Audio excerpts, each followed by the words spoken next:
Welcome back. Welcome back. Welcome back to the Sharpshooter Sports Talk. I am your humble and gracious host, Mr. Brinsky Sharp, on the ones, the twos, the threes, the fours, the fives, the sixes, and all that good stuff. Appreciate y'all for being here.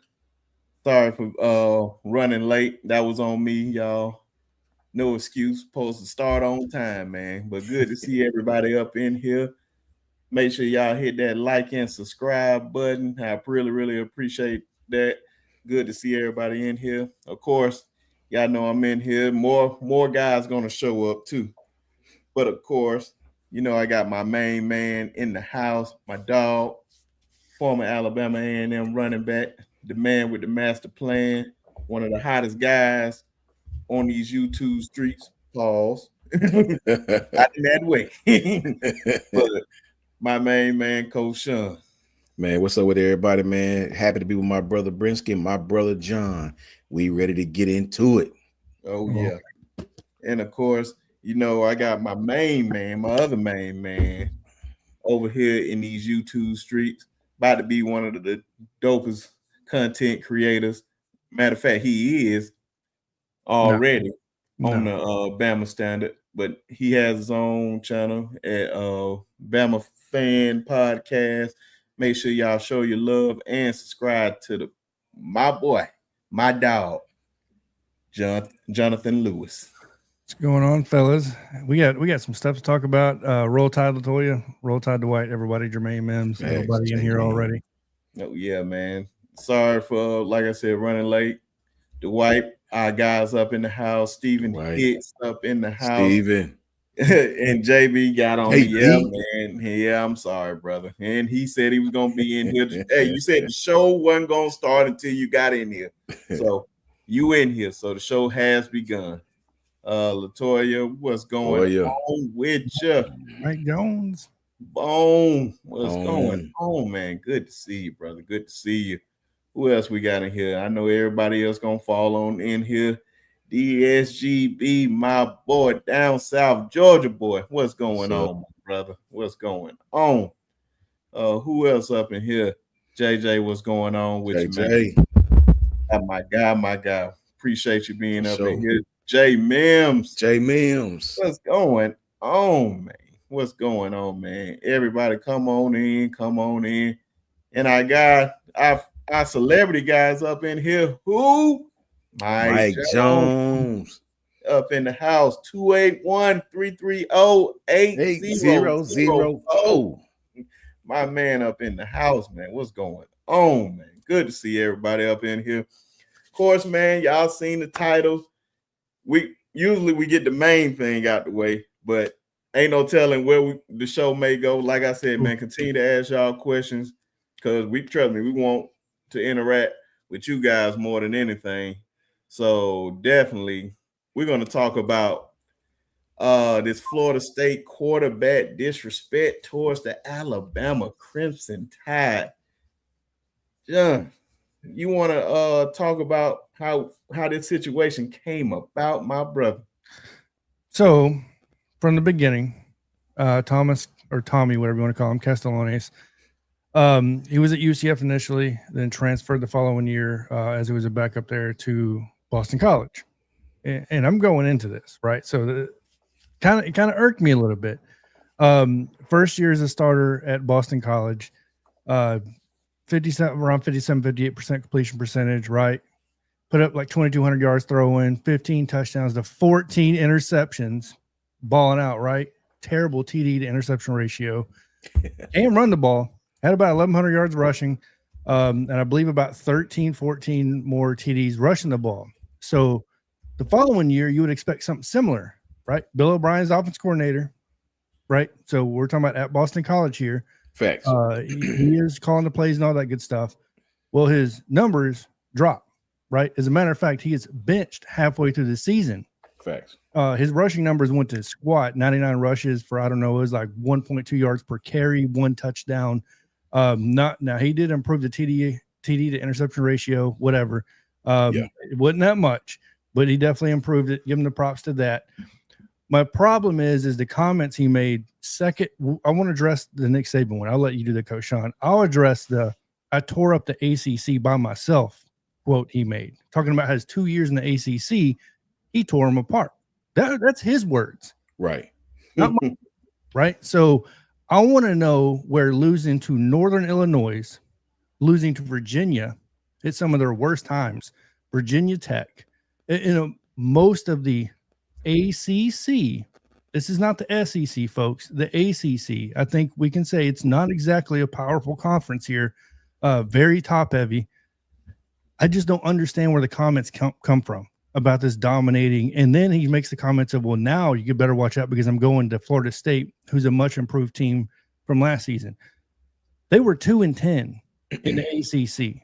Facts. Not 2-10 in the SEC, in the ACC, right? So go look at the record. Go look at the team. How do you get from that to beating Alabama? And this is where one of the few times where I go, Coach Sean, I bow down to you. Stats, facts. I look at only that. I'm not looking at no potential. I'm not looking at anything else. I don't understand where the kid's coming from at all. And people are like, well, the potential, people want to talk about height with Bryce Young. This kid is 5'9". Right. So he's short like that? He's 5'9". Wow. So okay. weighs about as much as my left leg. Right. So that's another thing to consider here. I just don't get where that comes from. Now, just a quick snippet of the Saban thing, talking about, Coach Saban's not there to save you this year. Bro, we've been winning since 1925 under Wade Wallace. Saban's not the only coach to win in Alabama. People want to have this illusion that it's been recent success, but the facts are it's been a long damn time, right? It's not just a couple years. It's not just a couple decades. You better go back in time and do your due diligence, do your history. But how do you get benched at Boston College? I can't name the starter and then talk shit about going to Florida State, who just went 2-10, and talking about how you're going to dominate somebody in Doak Walker, which people have been beating you on a regular basis at. So I don't understand it. Man, see, that part I did not know, that adding the other part to it. So you read longer. I'm glad I let you explain that. That was well said. Coach Sean, what do you have to say about all that, man? I could tell the truth and what I really think. He's a goof. Talking all that crazy stuff, and you ain't done Nathan. You ain't done Nathaniel. Bro, sorry. You ain't done a damn thing. Gonna beat y'all. I ain't gonna say it though. You say Here's the deal. Here's the deal. I'm gonna take the other side for content purposes. This is for content purposes, right? I'm gonna take the other side, chat, because I don't know where a lot of you grew up at, right? Respectfully. I just know how I grew up. I know what neighborhood I grew up in. I know what you had to do from the time you was young. If somebody came in your yard and took we had grass in Chicago. If somebody took your bike off the pavement, I know what you had to do. In other words, you just see somebody ride down the street on your damn bike, and it may come for some very minimal hand-to-hand combat violence, and then I don't promote that. I'm not here to promote that. It's a bigger picture. Follow me. This is what happened when you let Vanderbilt whip your ass. Amen. This is what happened when you let Oklahoma whip your ass. Can't argue it. This is what happened when you lose to a 6-6 Vandy team. This is what happened when you lose to a 6-7, 6-6 Oklahoma team. This is what happened when you get your ass whipped by a 75 Michigan team. What you expect them to say? Mm-hmm. Y'all ain't Bama no more. Y'all getting your ass whooped by everybody now. And it happened while Saban was there. You start losing 2 or 3 games a year. What you expect them to say? Y'all ain't Bama no more. All y'all fans just talking. Y'all team is getting their asses whipped while y'all fans is delusional. Now go be mad because it's the truth. Respectfully. What you expect them to say? You got your ass whooped on national TV in front of 4.5 million people by Vanderbilt. And I did look up how many people watched the damn game. What you expect them to say? You got your ass whooped by Oklahoma, a team with a losing record at the time, whatever, in front of 7 million people. And I do mean got your ass whipped. I mean that from hook to crook, nowhere around it. You can talk all this about your championships from 30 years ago. Nobody care about that old mess. Nobody care. You're getting your ass whipped. And to piano man, to preface what I'm doing right now, I'm taking the other side of this argument for content purposes, right? I'm just voicing what the people who are not Bama fans are voicing.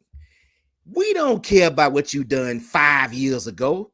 We don't give a damn about how you this and you got this quarterback. Your team ain't done nothing in 5 years. You let Georgia take over your conference. Yeah, we know you beat them every year, but guess what? You let Vanderbilt whip your ass the very next week. So shh. That team been in the playoffs every single year and won 2 championships since you won your last one. We don't care about you getting mad.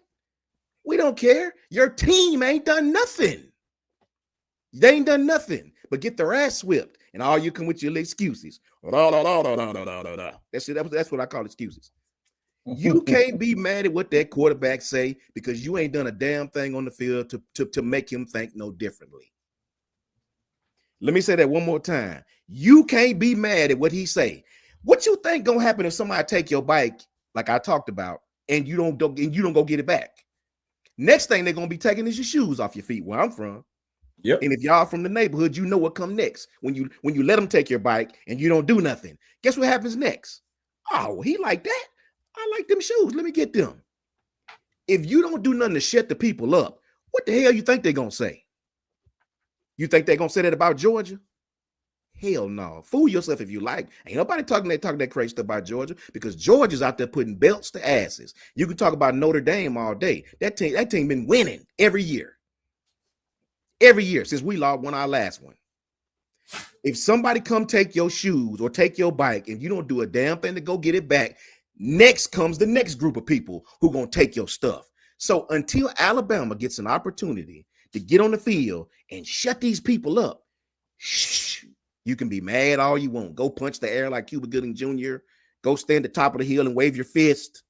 Whatever you want to do. Your team got their ass whipped. Everybody's memory is your team getting their ass whipped. Michigan punked you twice in the same year. I don't care about no Saban leaving, no DeBoer. You got your ass whipped, and that's all anybody thinks about, and that's all everybody gonna tell you when you get to talking. Winning is all that matters, man, in sports.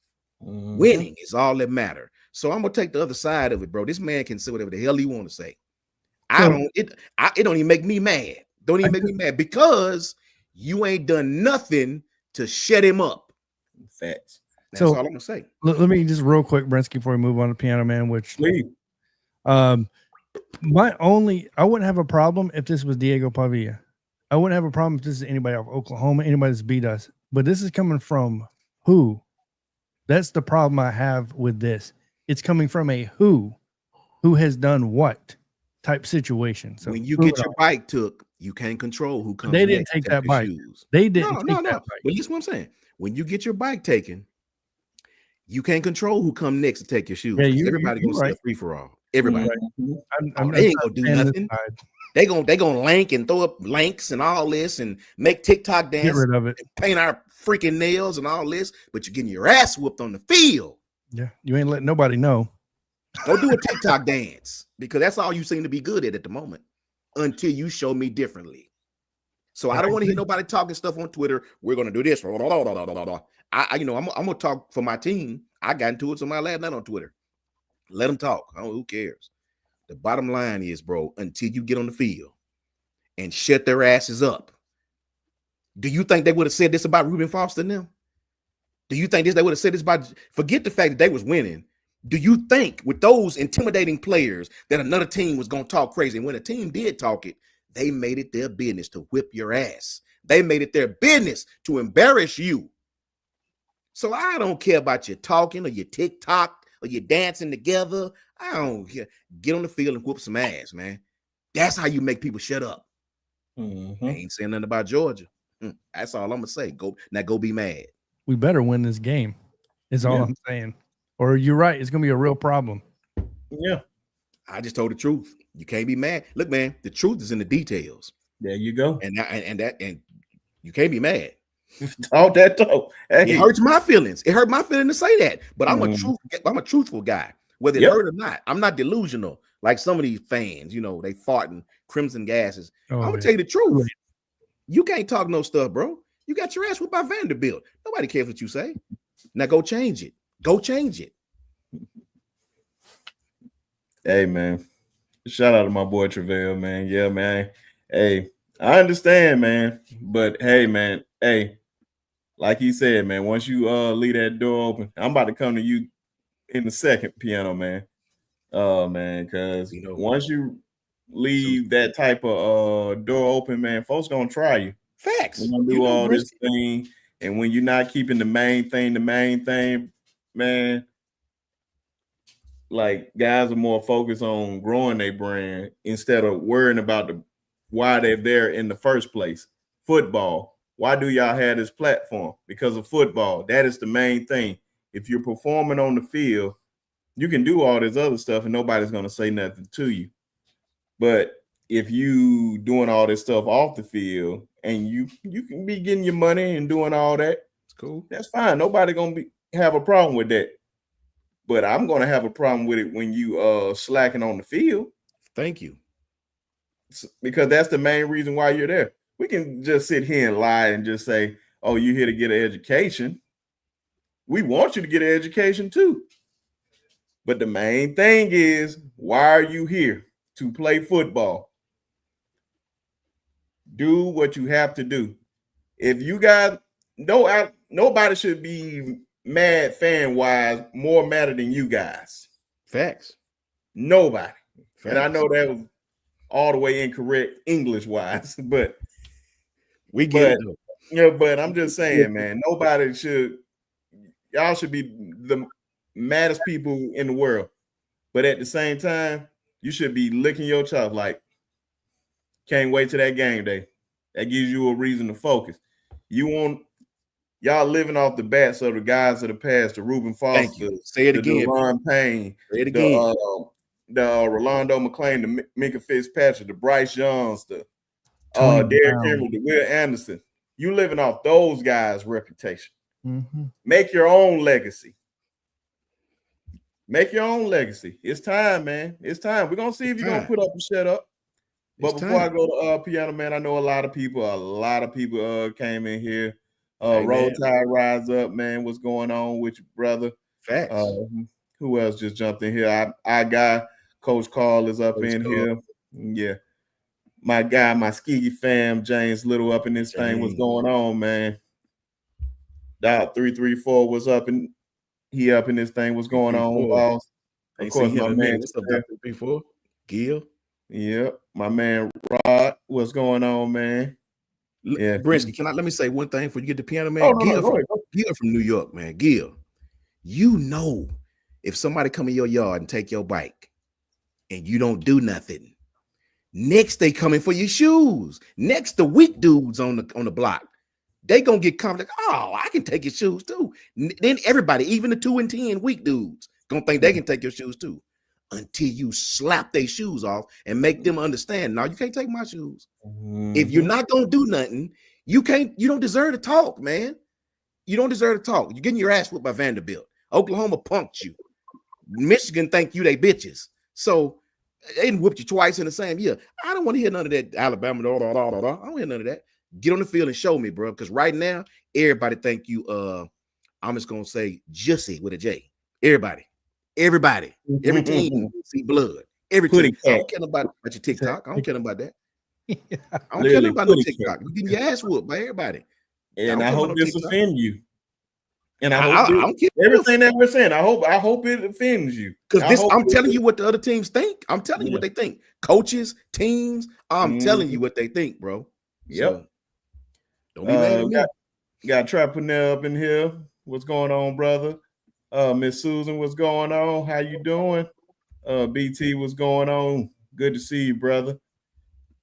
Our girl, Miss Williams, what's going on up in here? Who else? Latoya, what's going on? Of course, we got OG Gill up in his house. It's just who else? Pokédex Master Ace, what's going on, man? What's going on? Susan. Oh, Mimi, what's going on? Didn't I say Miss Susan? I hope I did, Miss Susan. Yeah, you did. I don't never want to leave you out. And also, man, oh, look at this. KT up in the house, man. So many of y'all up in the house. Appreciate everybody in the house. Like I said, if you just joining here, man, make sure you guys hit that like and subscribe button. Show your love, man. And we're gonna get back to the show, and we're gonna let Piano Man talk, say how he feel about the situation and all that. And great to see everybody up in here. But go ahead, Piano Man, my fault. Me. I agree with everything, but can I sum it up in a song, in just one line of a song? Go ahead. The old gray mare just ain't what she used to be. That's what she used to be. That's what she used to be. And that's what it boils down to, fellas. That's what they're saying. Coach Sean knows. Didn't I call you about a week ago and tell you, we talked almost an hour. Yes, sir. And I told you that after a show, doing with you and B Sharp, and Jonathan was there too, I think. And I told you, I said, I had to call you and tell you thank you, because it hit me that what Coach Sean was saying is the truth. All we can do is say we beat Georgia, but we lost to Vanderbilt, we lost to Tennessee, we lost to Oklahoma, and Michigan beat us twice in the same year. So now, yeah, I'm upset that Castellanos said what he said. But the catch is, I read a little caption. I did it last night, and I rehearsed it again this morning. When he made the statement, I have it down here in my script. He said, nobody respects Alabama anymore. Nobody's scared of them. Nobody. And he said, when he made the statement, it said, I ran the ACC by my damn self. Now, this is coming from a guy who Bob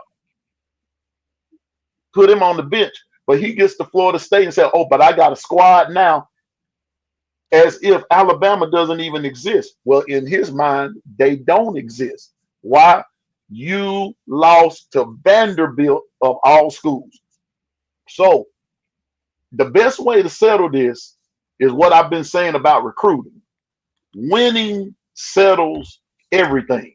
Everything. Winning settles everything. Everything. Winning brings in recruits. Winning puts butts in the seats. Winning sells magazines. Winning does it all. And winning gains respect of those who have no respect. Facts. Winning. So if Alabama wants to shut this dude up, go to Florida State and tear that end up. That's what you do. That's how you shut him up. Send this message that, okay, that was then, this is now, you coming to face us now. That's what the business is.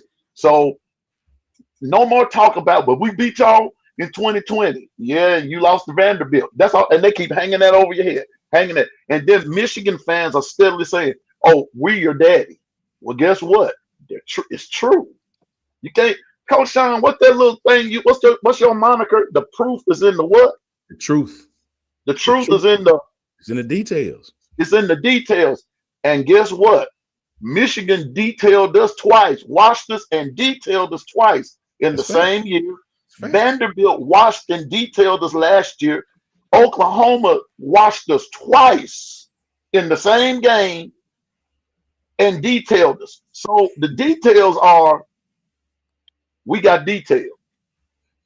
That's the detail. So the best way to shut those details down is beat them this time and beat them convincingly. I told them this morning on my show, I want Bama to get out there and beat Florida State worse than Georgia beat them 2 years ago. Hang a 7 spot on them, and then that'll teach them. And then maybe that might get you some respect. But you can't get up there and beat Florida State like that and then get out there and lay an egg 2 weeks later to Georgia. You got to keep the momentum going, and you got to play with some consistency. That's what's wrong, the lack of consistency. And like you talked about getting the nails painted when they beat Georgia, what did everybody go do? Oh, they went and bought bling bling and then got right up there to Vanderbilt, and Vanderbilt took that bling, beat the bling out of them. See what I'm saying? So I'm upset with Castellanos, but I'm not upset at the same time, because what he's saying, I had to come clean, Coach Sean, and be sharp, Tez, Jonathan. I had to come clean on live TV, or however you want to put this, and just say Coach Sean was right. Coach Sean was right. Georgia, yeah, we beat them, but Georgia are the SEC champs, like it or not. That's the bottom line. And the only way we can fix that, we got to beat everybody. Georgia has been more successful than Alabama the last 5 years. So they have, and no way around it. No way around it. I mean, we beat them, but that's not success. That's just beating one team. The success is Georgia beat Texas twice. We lost to Texas and then beat them once. And they came in our house and whipped their asses. See what I'm saying? See, so that's the reality of it. So, I mean, get mad with me. Not, don't come to my show anymore. That's fine and dandy. But the truth still gonna remain.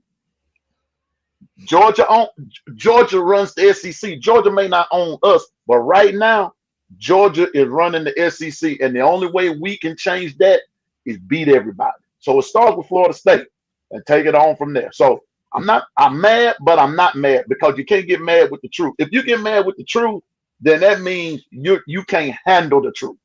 It's just the truth, man. Let me ask you something, Bruce, before you pass it to Tez. Which path is the path you rather take as a fan? You lose to your rival, but you win a national championship, or you beat your rival, high of highs, and then get your ass whooped 2 or 3 more times in the season and don't win nothing? Which one you rather take? Which road you rather take? I want the natty. I want the natty.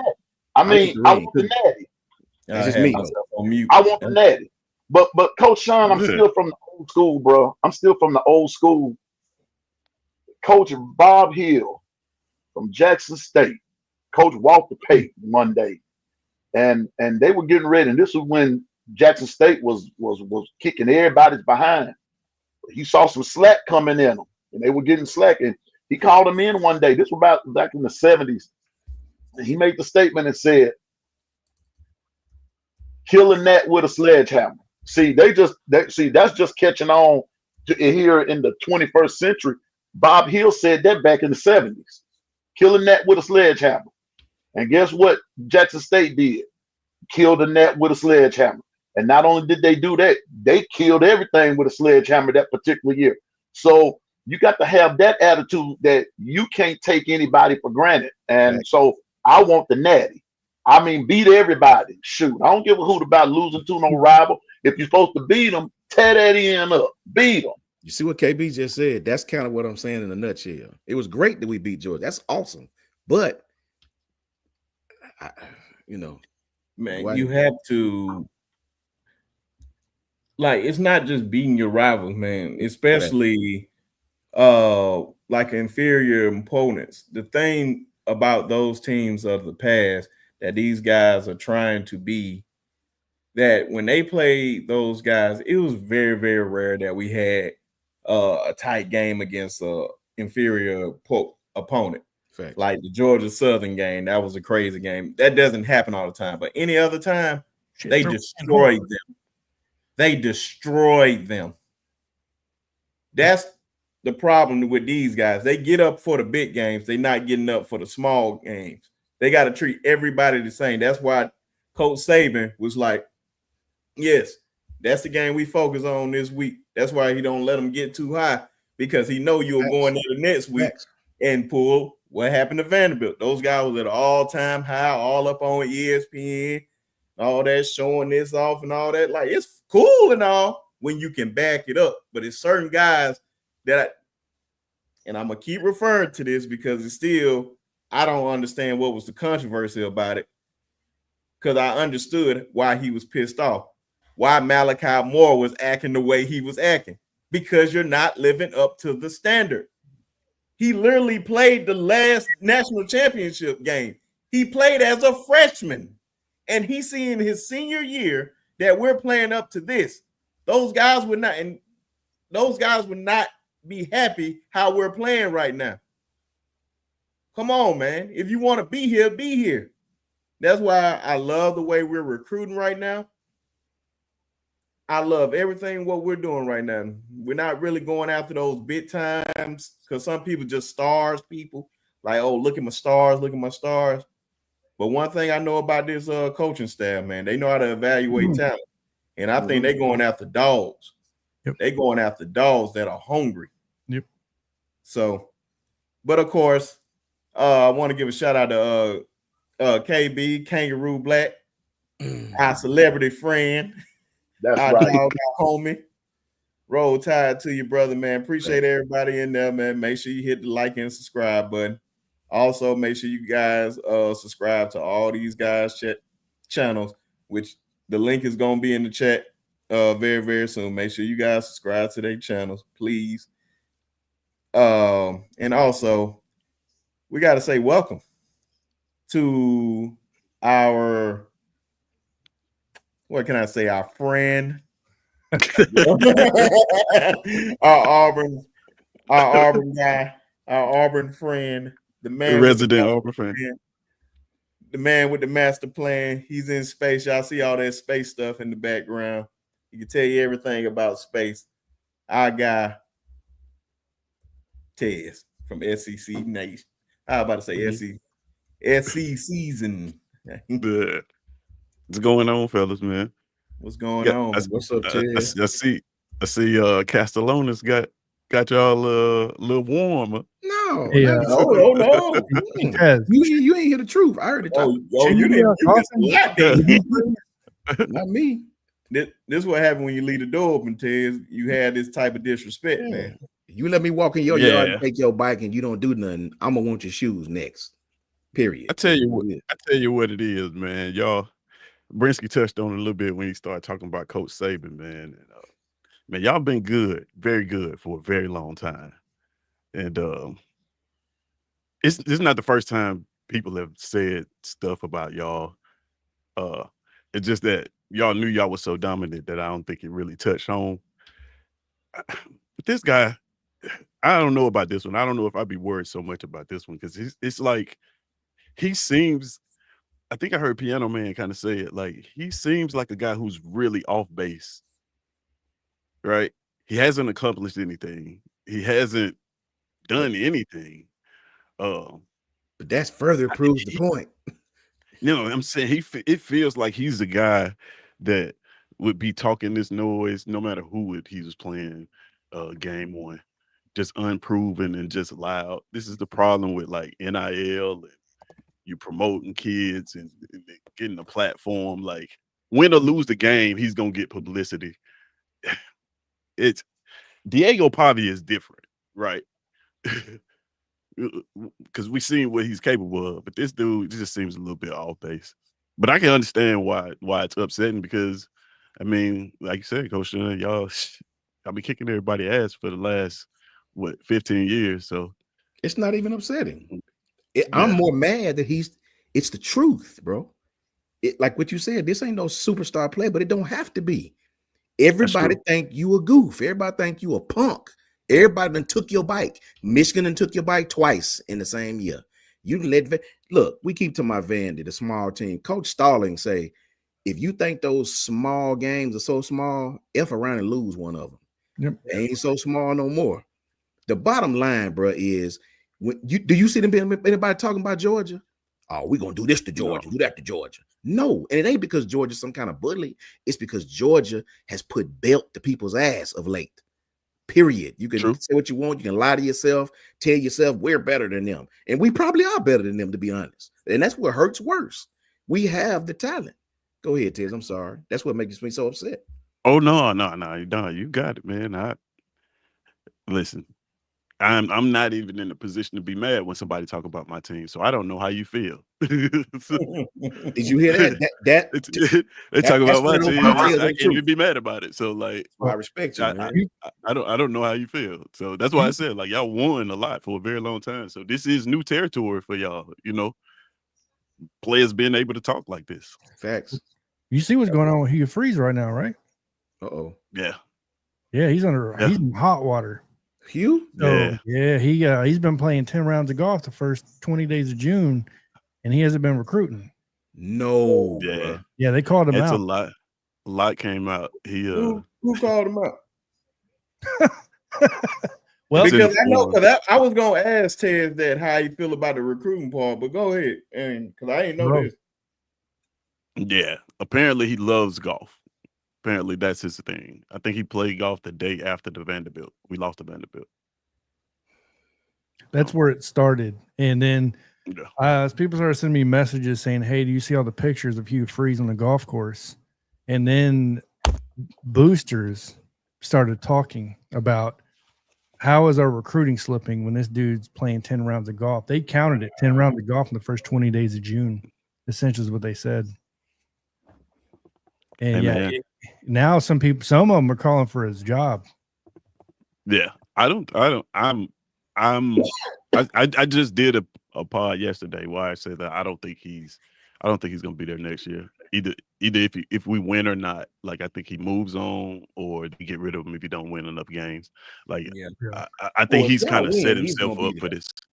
Yeah, win. Well, with them fans, well, they made DJ Durkin the highest paid assistant in the country. Hugh Freeze he's made the statement that, hey, we're pushing this cancer thing, and I don't want to get too much in that because I don't want to seem like that type of guy. But he said we're pushing it to the end of the season where we reevaluate it. Well, I know from family members with cancer that you reevaluating this all the time. This is not something you just set and forget. Like you're gonna be seeing doctors the whole time. So when he made it a point to say we will reevaluate at the end of the season, I took that as whether I'm going to continue to coach or not. Man. So that's what I get from it. That's my assumption. And then if that's my assumption, I guarantee you other coaches and people around and these kids that are getting recruited kind of picking up on the same thing. Yeah, man. And for one, like I said, man, Auburn's our rival and all that. Yes, I know everybody loves when I say F them trees, and I really do mean F them trees. I don't care nothing about them. But a person's health, I actually care about.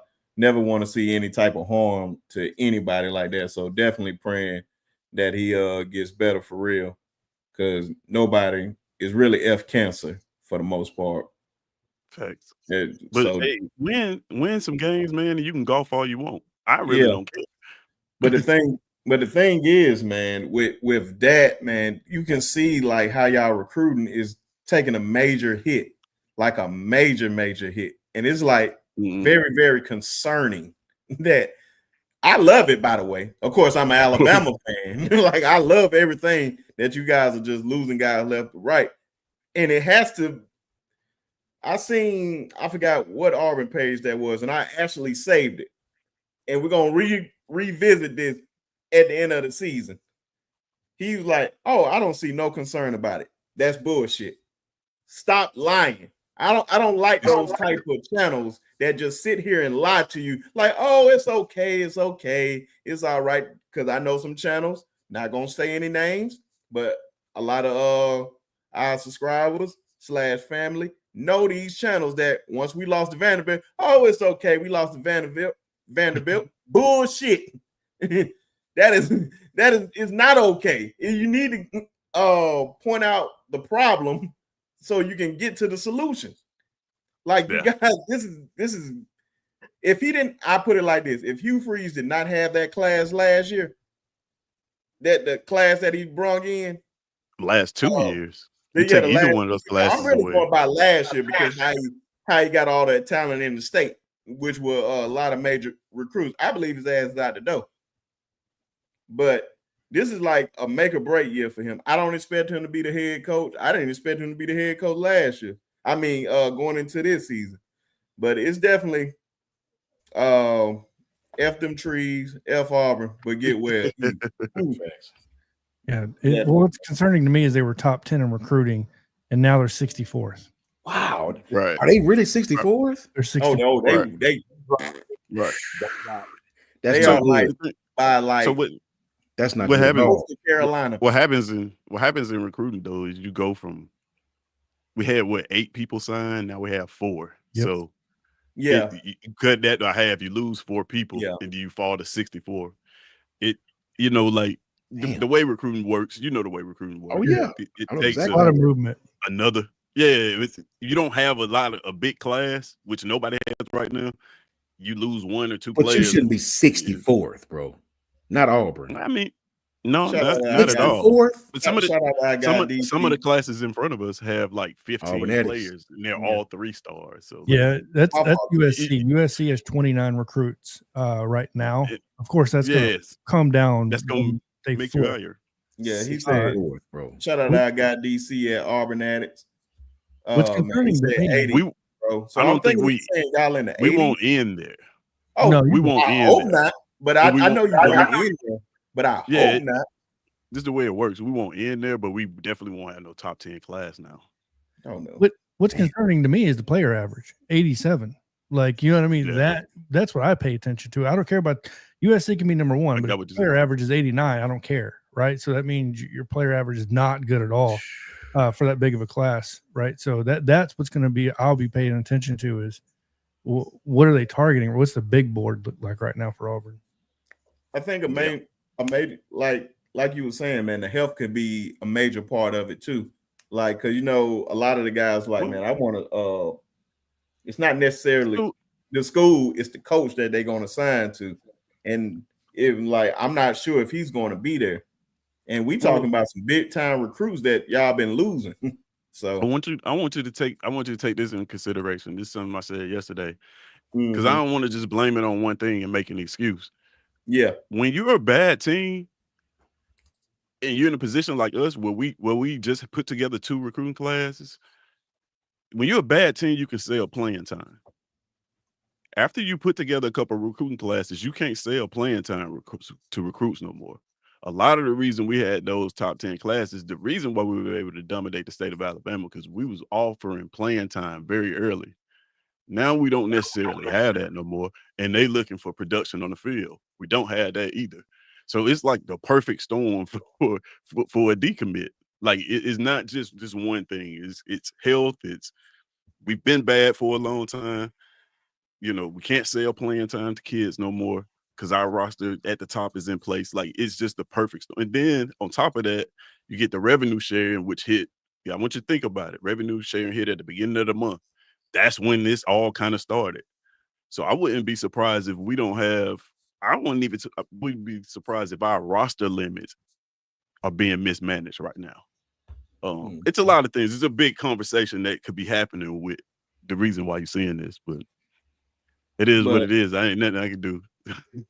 But I know we got a lot of Auburn talking here, but that's enough of that. But yeah, man. Coach Freeze, get well, my brother. Facts. All that, man. And like I said, man, Alabama, I think everybody got out what they wanted to say about the Florida State quarterback. Yeah, it do. Yeah, man. But I do want to say this, Brinsky. No, please. I don't want to end on the note of taking the other side of it, what people are saying. Like on a serious note, all jokes aside, like on a for real note, we and I know a lot of teams say this, but it really means something when we say this. We are the University of Alabama, man. Right? Alabama has won 6 natties in what, 15 years or something like that. Yeah. You know how hard it is to win one of them things, right? Yeah, Georgia's had success, but Alabama done won 6 of the last 15, bro. So it's never okay to lose to Vanderbilt. And no disrespect to Vanderbilt, right? It's never okay to let a first-time team in the SEC come in and beat you like that. It's never okay, bro. So all I'm saying, man, is these kids have got, listen, Tony Brown. I don't know if you guys remember Tony Brown. Crazy Tony Brown, I know you know, John. Shout out to Tony, one of my favorite players to ever put the Crimson on, man. Tony Brown was on the episode of The Barbershop when we used to have that show, The Barbershop. Yep. And they asked him, they said, Tony, everybody say it ain't no fun when you come to Bama. All y'all do is work. It ain't no fun. Tony Brown say, without even smiling, it ain't no fun in losing.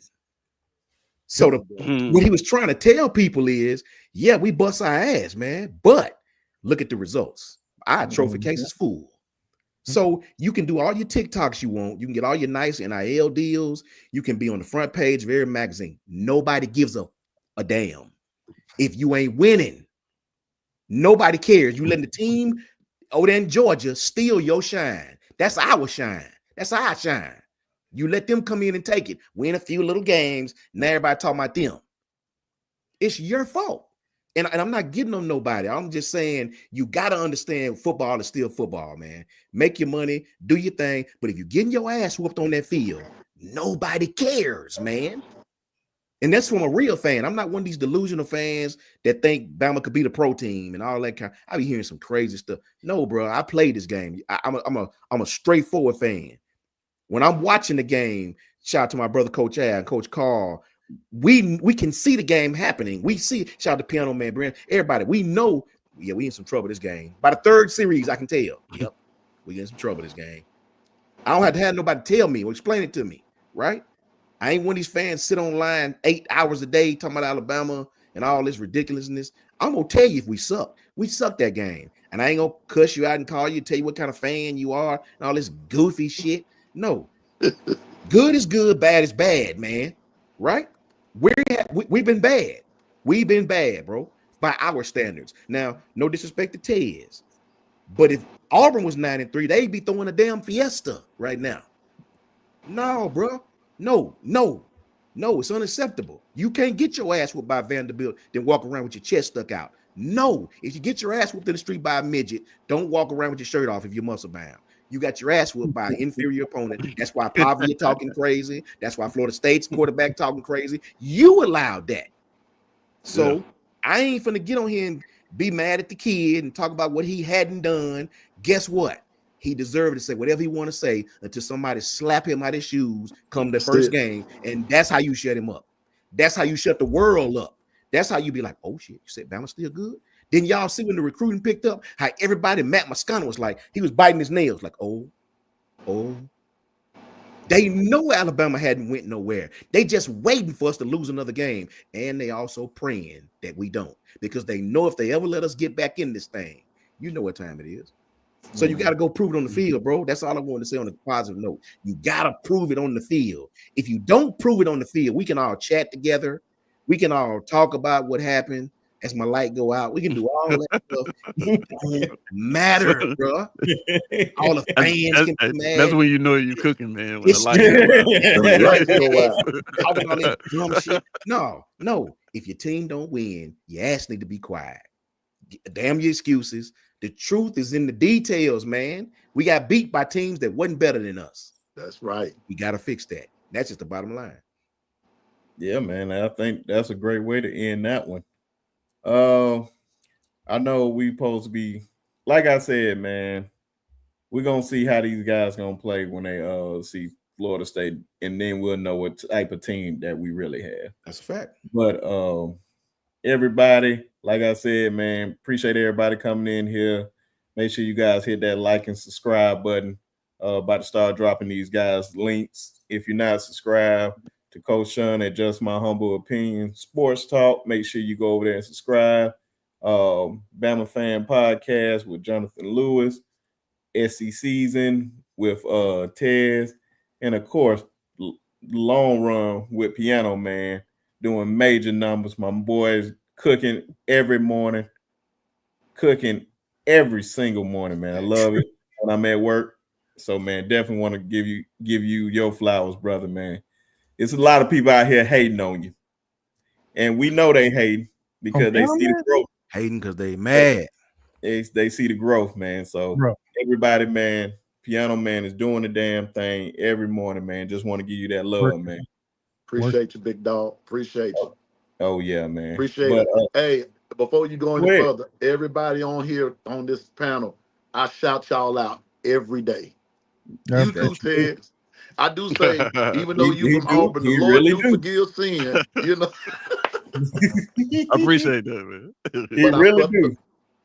But I shout all of you all out every day because y'all mean just that much to me. So, hey, it is what it is. But I'm gonna keep grinding. That's all I know to do is keep grinding, man. I've been in this world a long time, and if I worried about a person's opinion of me, man, I've been dead a long time ago. I know you can't say, man, I'm old school. I would have been gone a long time ago, but man, I'm like, man, forget all that. I'm still here. I got something to bring to the table. I'm bringing it. You don't like it? Well, get the hell of stepping. You already know, man. So, I don't know which way you want to. Like I said, y'all, man, make sure y'all put y'all questions in the comment section because y'all know, especially during this time, man, I love to answer y'all questions and all that. But while y'all doing that, I know we can touch up on recruiting because we're expecting to get a few guys and we expect them to shut down their recruitment. So, of course, I'm going to go to my guy, John, to really set it off with the recruiting guys that we're looking at. So we'll start off with June 26th coming up. Max Sutter, tight end, right? Number 6 tight end in the nation.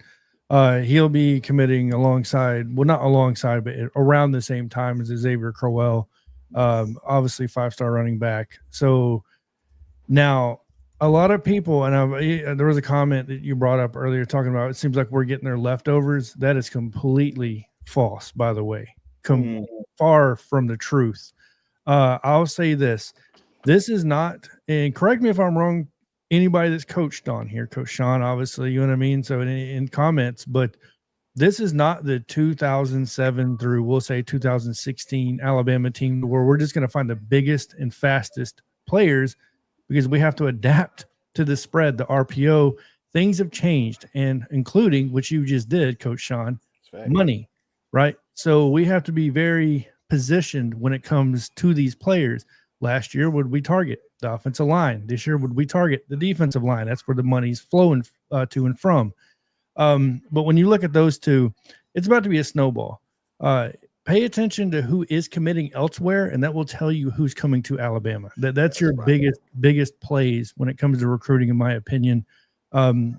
People want to talk about Zay Hall. People want to talk about Jari, Kelly. They want to talk about Jabari Barnett. Talking about, two of those 3 were 3 stars, but no, stop looking at the stars and start looking at the film and how they play. Yeah. Stop. And I love you. I said this on the last video I did, Coach Sean, that you said, don't just watch the highlight film. If you can find the game film, watch what those dudes, when they're not in the play, do they still keep the motor running? You know what I mean? What's the work ethic, all this through these plays look like, right? So, when you look at Jairi Edwards, a good example, and you look at Jet Washington, a lot of people think it's a big loss to lose Jet Washington. My opinion, you're getting the better safety for the scheme, especially. Why? Because in my opinion, you're getting the 2 safeties we did get. One's going to be an obvious strong, right? And we're talking about Jairi Edwards here, and the other one's going to be an obvious free. And we're talking about Kelly, more of the ball hawk, in my opinion, a slightly harder hitting Keon Sabb. Is what I say. Or Dan James likes him so much he compares him to Kyle Hamilton, which that's some strong words. Possibly the best recruit they said we've seen since Derek Brown. I don't know. That's some big words again. But what is it? Oh my gosh, Justin, here we go. So it's great to be out here, obviously, and be able to get some of this information. But no, shout out Justin, man. Justin, I'll see you after I get off here. No, we've been going back and forth all day today. But in all seriousness, you got that when you add in the fact that Jairi Edwards was Sedarian Morgan, Xavier Crowell, right? So, and then you look at Tank Jones. In my opinion, Titan Davis to Michigan may affect Nick Abrams to Michigan, because the NIL money is playing a factor in this. Got to remember that as well. I still like Nick Abrams to Michigan, but that will bring Tank Jones, right? And that will also bring I can't remember his name off the top of my head. Jesus, I got a blank. What position? Nolan Wilson. There we go. Nolan Wilson and Tank Jones, in my opinion. Do you think we get both of those guys? Nolan and Tank? I believe we get. The reason why is because they are kind of recruiting Tank now to possibly play the was it the Wolf, I believe. Bandit. So, or the Bandit. There we go, the Bandit. Yeah. So they're positioning these guys and they're recruiting them to get them early playing time. right? Kind of like they did last year. Because you got to remember, LT Overton, Quay Rusall, a lot of these guys, James Smith will be there, 2.5 years. They're going to get a chance to play a little early, right? So this is a big defensive line class across all edge. We're talking about defensive line and the edge and the bandit position and even the wolf position. A lot of these guys are leaving the next year to a year and a half or 2 years. So it's kind of easier to recruit these guys in my opinion, for this class. And I think that's why Courtney Morgan and those guys set the board up the way they set it up is, and you get the chance to bring in someone like, I know people are going to talk about, he's a 3-star, Kawa, he's a 3-star quarterback, but Kawa's made it known. He'll come in, he'll set his butt on the bench and develop. Sounds very familiar to somebody who did that with Tua Tagovailoa. His name was Mac Jones. Mac Jones, yeah. So, I mean, once again, Mac Jones came in. He was not ready. Same thing with Kawa. He's not ready. It's obvious, but the potential is there. So you got to trust in the development of Ryan Grubbs. Obviously, now Nick Sheridan being the quarterback coach as well. So trust the process when it comes to that. So you got Kawa lining up. I know we also have Owen Cabell. He's going to be committing June 30th. So he's another expected between us and I believe it was Virginia Tech who offered, no, not Virginia Tech, us or Vandy. Zay Hall was us or Virginia Tech. Yeah. So, yeah, we got a lot of stuff lining up here in the next, I would say, 2.5 weeks. Yep. But yeah, when you look at the possibilities of all that, I think Nick Abrams, we lose out on. But when you think about Tank Jones, you think about Nolan Wilson, you talk about all these guys lining up, Sedarian Morgan. I don't know what else you could possibly ask for in this class, including Jordan Edmonds, like I keep preaching on, being opposite side of Dijon Lee, with Ivan Taylor, with Jairi Edwards. The length, I don't know how you're going to pass on this team. And then you add in somebody like Metz, right, at the linebacker position that he's not just a thumper, he can play coverage. He's like a CJ Mosley hybrid. Like I'm just going to say congrats to Kane Womack, Courtney Morgan, and these guys, Mo Linguist. Mo Linguist coming from Buffalo. Everybody doubting Mo Linguist. I didn't know much about him.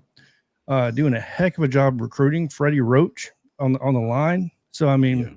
And bringing Ryan Grubb back, because I was obviously going to recruit the offensive line. And this is going to be my last touching point is definitely pay attention to the tackles. The reason why is because I truly believe in this class, we're not looking for a starting left tackle. I think Caden Proctor is going to leave. When Caden Proctor leaves, we're going to go to the transfer portal because, in my opinion, we don't have anybody set in stone that could possibly even move over to left tackle because of what Coach Sean said a while back. Looking for me just cannot slide out fast enough. He has been proven to get whipped on the edge over and over and over again. Great right tackle, but when it comes to the left, he's shown that he's not built for that position yet. Maybe he can improve enough, but I just don't see it. I think we'll go to the portal for a left tackle next year to replace Caden Proctor. But yeah, that's pretty much it. Let me say this. A lot of people get wrapped up in those 3 stars. Remember this, man. Not everybody, not all of them, but a lot of times these kids is 3 stars. A lot of them don't hit the camp circuit like they should. That's why they're 3-star. They're really 4- and 5-star kids.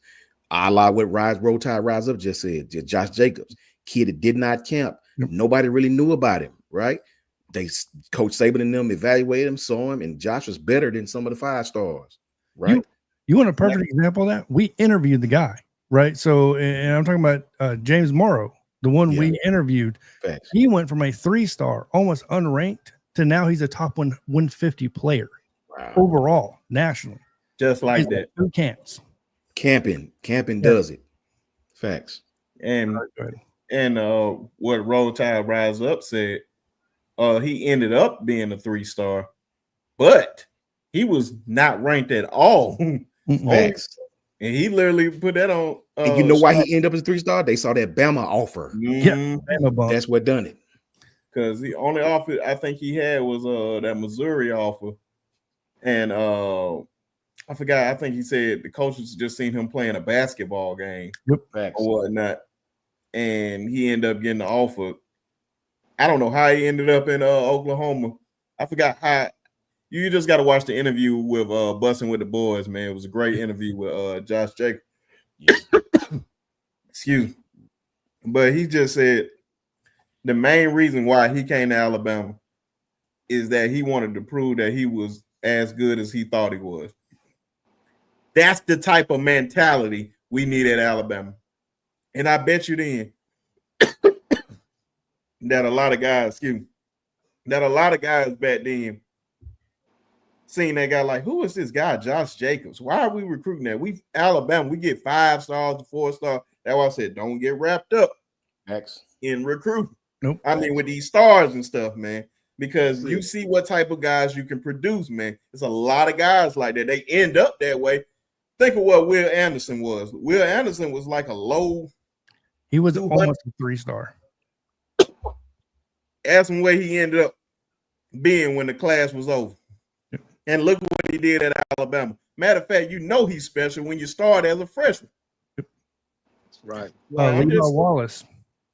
Levi Wallace. It's so many guys. You see the end part where it end up.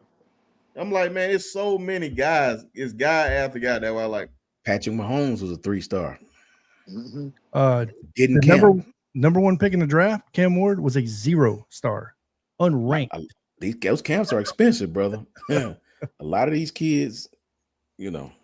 That's why I said if you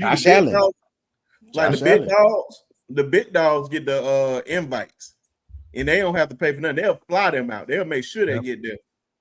A lot small of high school kids. Mm-hmm. That's what I'm saying, man. All it takes is you to just go show out at one camp. They be like, "Oh, we want you here, we want you there." They flying you everywhere. You ain't got to worry about spending that money. Only thing you got to worry about is just getting on the plane. Shout out to Caden Fife, another guy we interviewed. Went to one camp, gets the invite to IMG. Boom. It's like, there you go. It's just like that, man. So I know Tez and them like to talk about the stars, but it's where they end up, where the stars end up at. It's not where it necessarily start. They, like he said, Mark Ingram. Mark Ingram is another one. Like these guys end up more. We having a different conversation though. I mean, I get what you're saying about players. But I know what individual. Yeah. I'm just saying that when it comes down to winning championships, those teams usually have a roster full of 4- and 5-star players. Yes, absolutely. That's all. Oh yeah. I get that point. Yeah. If you want to win some championships, you need to have some of them guys on your team. I think it's a real good mixture of like you need the guys that are willing to sit right and learn and develop into the system. Those 3 stars that are sprinkled in with those 4 and 5 stars. But it's definitely a skill. Ain't a 5-star. It's definitely a skill in like a tale of coaching when you can see a coach that consistently gets talent that's not looked at as highly recruited and turn it into something else. You know what I mean? Like that's a tale of good coaching. And then the star system, I think what we'd be mistaken is like the star system at the end of it, they're 4- and 5-star prospects. Exactly. That word right there is the key. Prospects, not players, prospects. So like, you know, a lot of the star system ends up get tied to size. Like if you 6'7", 350 pounds, you're probably gonna come out a 3-star automatically. You know what I'm saying? Depending on what school you go to, you're probably not gonna find many 1-star, 6'8", 350-pound people. You know what I mean? Just off size alone. You want a good example of what you're talking about? Texas, with Tom Herman and those guys, they had a top 10 recruiting class year after year. Name me more than one Texas player that got drafted. True fact. I mean, ridiculous. Development is what all that matters, man. And I mean, Ohio State. Shout out to Double L on that. They shout out Double L. Fact, they went from 14 to 2025 without winning a championship. You know what I'm saying, right? 2014 was their last one. Yeah, with Zeke. So, I mean, but Justin Jefferson, Mike Evans, Brock Purdy, Travis Kelce, Trent Williams, the big lineman for the Redskins, all 3-star kids, man. So it's development, just like Double L said. It's development, man. Yeah, bro. And like you said, you don't know, like you just that word is just prospect. All they're doing is taking what you did in high school. That's it. Or whatever they seen in the camp, and then just putting a grade on it. That doesn't tell you what this player is going to be. Because you don't know. One of the things when we talk about recruiting that gets missed is like in the NFL draft, they actually do like, and it's not it's not an exact science, but they do some type of psych and mental evaluation. Yeah. when they're ranking these kids, they only rank kids based on their physical ability and attributes. You don't know what the mentality of that kid is. That's not reflected in that ranking nowhere at all. You know, they're not interviewing these kids and seeing like, is this kid hungry? Is he going to compete? None of that. None of that goes into their start rate. It's just only physical measurables and what they put on the field. So that's why, you know, you'll get a kid that may not put nothing on the field in high school, maybe 3-star prospect in high school, but then he's got that dog mentality that star rating don't reflect. And get to college, you get an opportunity to show that. All of a sudden, hit first round draft pick. I challenge everybody to Google. If you got Google, real quick, Google. Don't log off the show, but Google Sean Oakman, Oakman from Baylor. Yeah. I don't think I've ever seen a better football prospect look how he looked than that. He made Cam Newton look like a midget. Dude was ridiculous. This dude 6'9", 280. You know what I mean? It ran 11 flat 100 meters at 280 pounds. Like, the boy was just awesome. Guess what? He was absolutely terrible. Yep. It was terrible. Google him. Google SHAWN, Oakman, Oakman, and look at that cat. I wish you could share your screen, Brisky, and show that brother. Oh yeah, I'm gonna show him because he had a viral photo. That dude. But I knew before Facts, I Coach look up, Facts, KB. JJ really pointed out one of the players like in-state, Kobe Bryant, down in Evergreen, Alabama. Facts. 2-star, went to Kansas.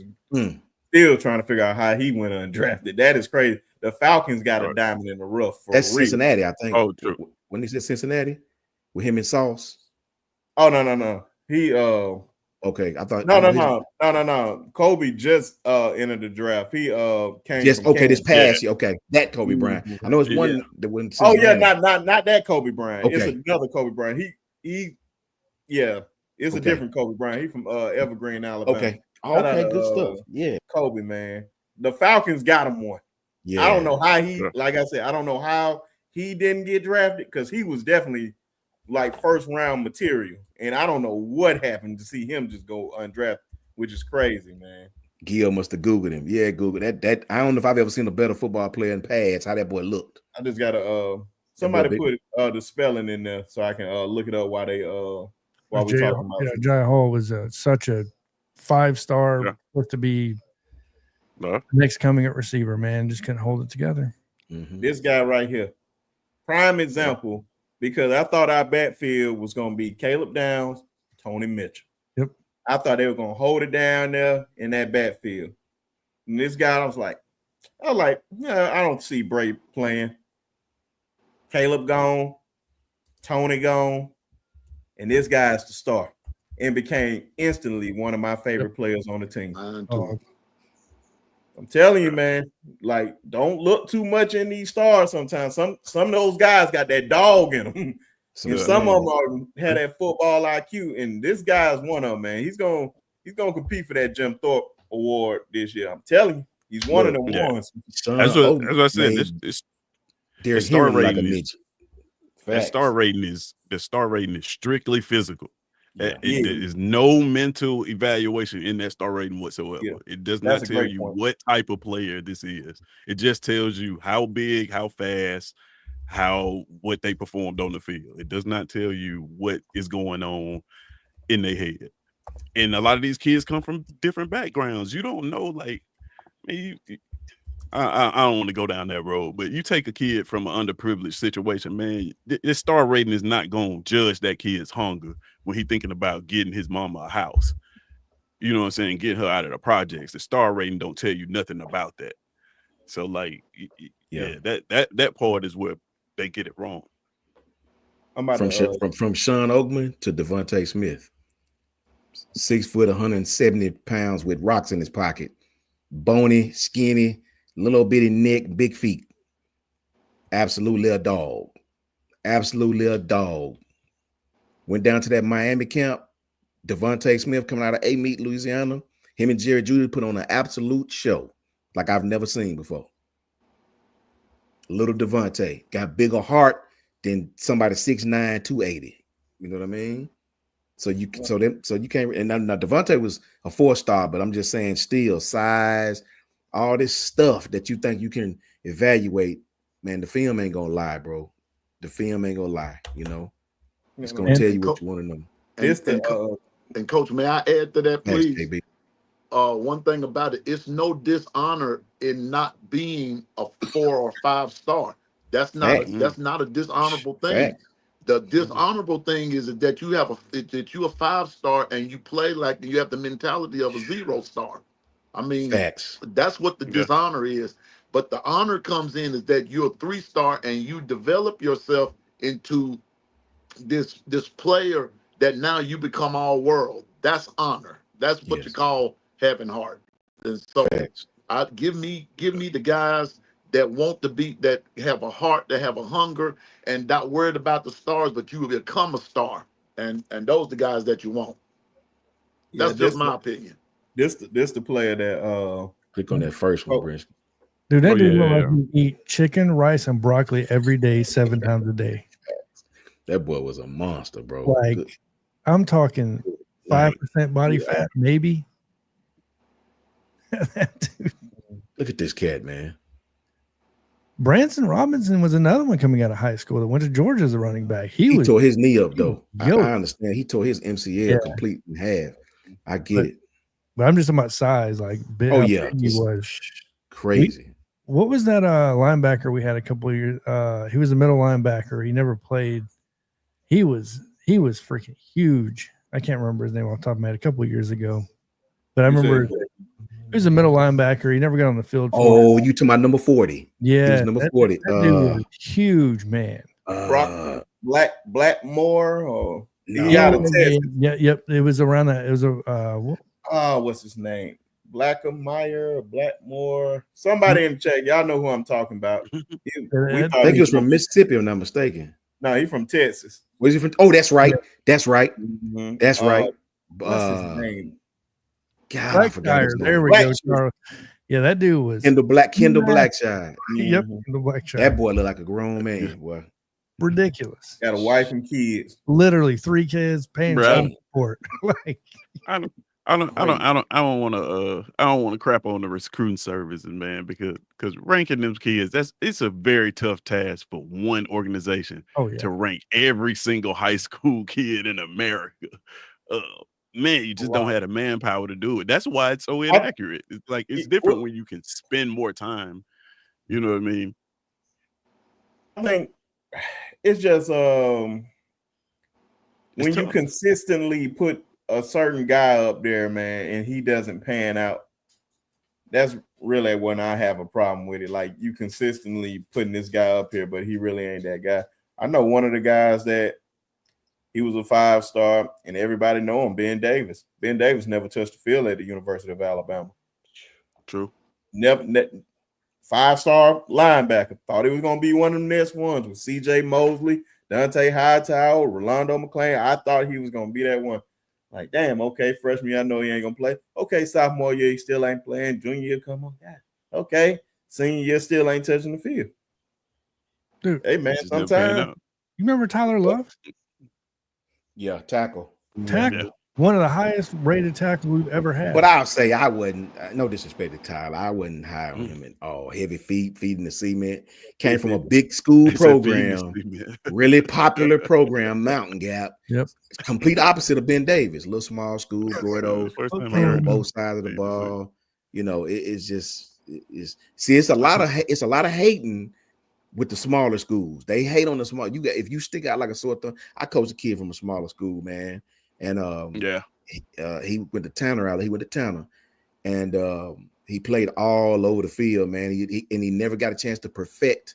When he got to Bama, they put him at running back, then they put him at receiver because he was just such a great athlete, man. And he never got a chance to lock down on those kids like Jalen Waddle, who played receiver all his life, you know.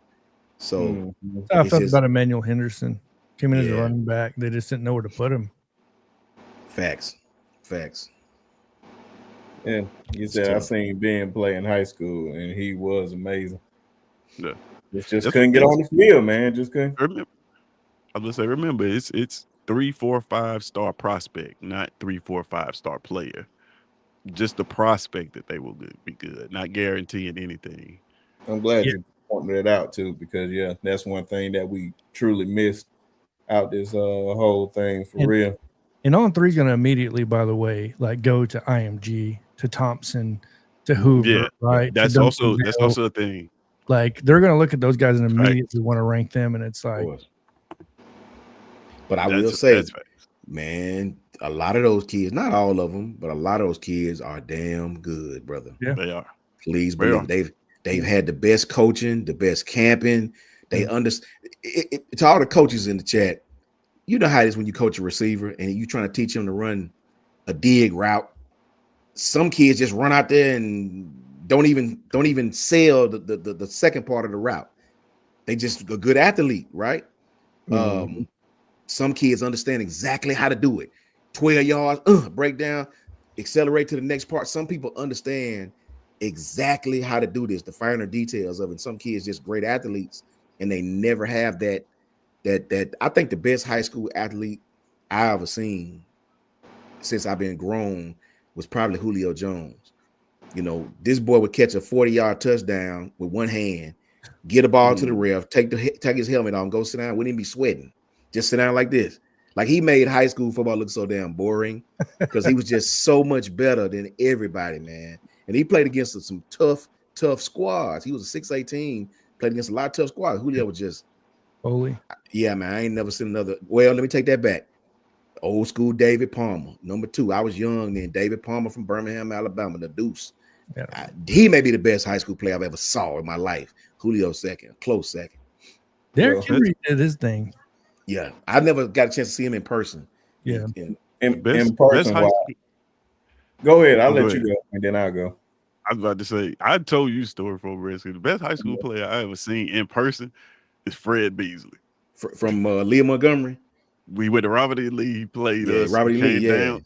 Came down. You should have seen David Palmer then. I'm telling you, David Palmer. We was 6'8" then. BTW was 6'8". He came down there. I think about 3 of our players left in the stretcher. He was playing tailback then, and it was like Connell Williams. Connell Williams would run over everybody. It's ridiculous. Hey, look, David. Ask anybody about David Palmer. Papa Cherries, they used to call him in Birmingham. Man, J.O. Jackson Olin. David Palmer, boy, was stupid. Yeah, I don't think I've ever seen a high school player like David Palmer. This boy scored. He was scoring like 6 and 7 touchdowns a game. 1 punt return, 1 quarterback keeper. He catch a 90-yard bomb. He run the kick. I mean, he was just that good.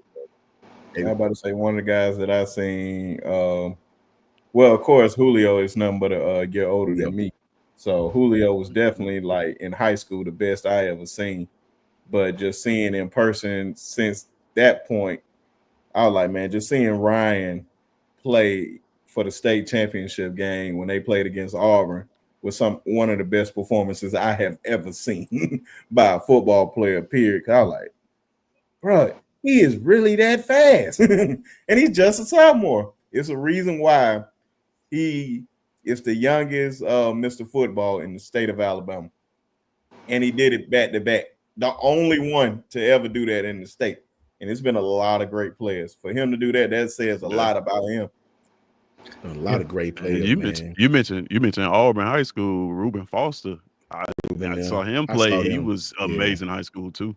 And you might not believe it from college, but Jeremy Johnson at Carver was pretty good. And that was the game I seen when they played. When Carver that's the game I saw. Yeah. If you seen, I'm telling y'all, if you seen all them, go ask anybody, man. I'm telling y'all about David Palmer. The little bitty thing, about 5'8". He was number 2. This boy, that dude was, man. Yeah, he was different, brother. Him, what's my man? Rolando at Decatur was a different kind of cat too.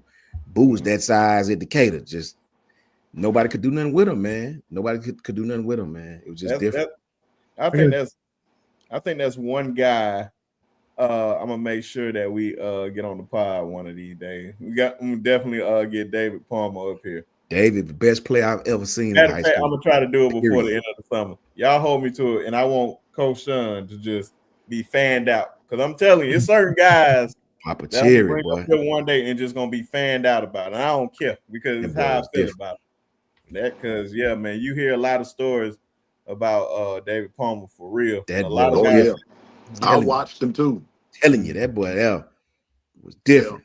And then we got to Bama, he done the same thing. Yep. I got a That quiz boy. for everybody on here. I got a question. See if anybody can answer this. I don't know if you guys know my age. 39, best player I've ever seen. I didn't get to. I wasn't on the field, but I lived in Arkansas. I played for Lakeside. We were playing Little Rock. I think I know. Yes, it would be a running back. My man from Arkansas, Darren McFadden. Yeah. That dude, I think he had like 390 yards on us. And sound about right. The dude was big. Sound like a bad game. That sounded like a bad game for him. That was like an off game. He played maybe 2.5, 3/4. I weighed like 150 pounds, dude. Like, you know what I mean? 6 foot. They're talking about me going in. You know what I mean? Of course, at the end of the game, and I'm like, man, I'm about to get broken in half. But yes, sir. That's one guy, man. I wish Darren McFadden was if he just stayed healthy. My God, man, that man was different, man. Hey, Sherman Williams was different. Don't get it wrong. And don't forget, his high school quarterback was Damian Craig. You know what I'm saying? They school Blount County, Mobile. Man, them boys won state. We couldn't even have hair on our face. I was young. Them boys was old. They was like 4 years older than me, but we was playing varsity. Them boys, Big Red, Tony Harrison. He ended up playing at A&M later on with me. But them boys had beards, man. Couldn't have no beard. You know what I'm saying? Back then, them boys were good. Blount County, Damian Craig, Sherman Williams, Patrick Evans. Man, them boys are good, bro. If I'm not mistaken, Tez, you probably know. Antonio Langham. Antonio Langham was another one. Damian Craig coached at Ski later on. Yeah. He was that QB. That boy was good too. Yep. Hey, don't look now, but Antonio Langham, he played at a small school, Hazelwood, Town Creek. Man, look. Them boys get talked about enough. Them dudes they may have beat any team in the state. I don't give it was 6A, 7A.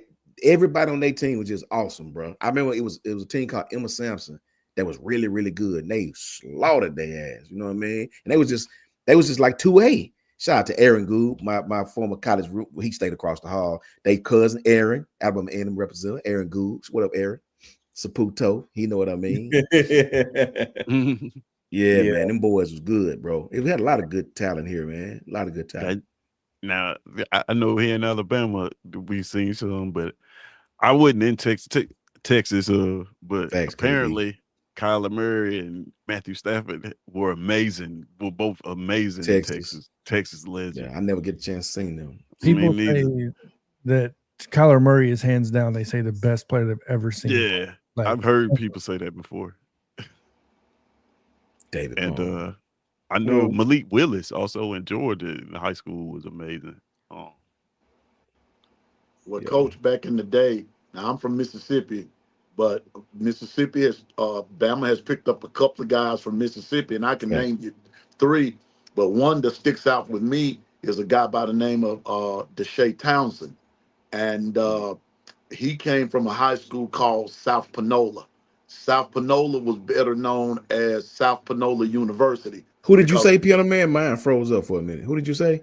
Deshae Townsend. Oh yeah, from Bama. Okay, yeah. And but he was from Mississippi, and he played at Pittsburgh Steelers. But he was from a place called South Panola up in Panola County. Yeah, right outside of Ole, not too far from Ole Miss, not too far from Memphis. But they were also known as South Panola U. They went years and didn't lose to anybody. Deshae Townsend was part of that.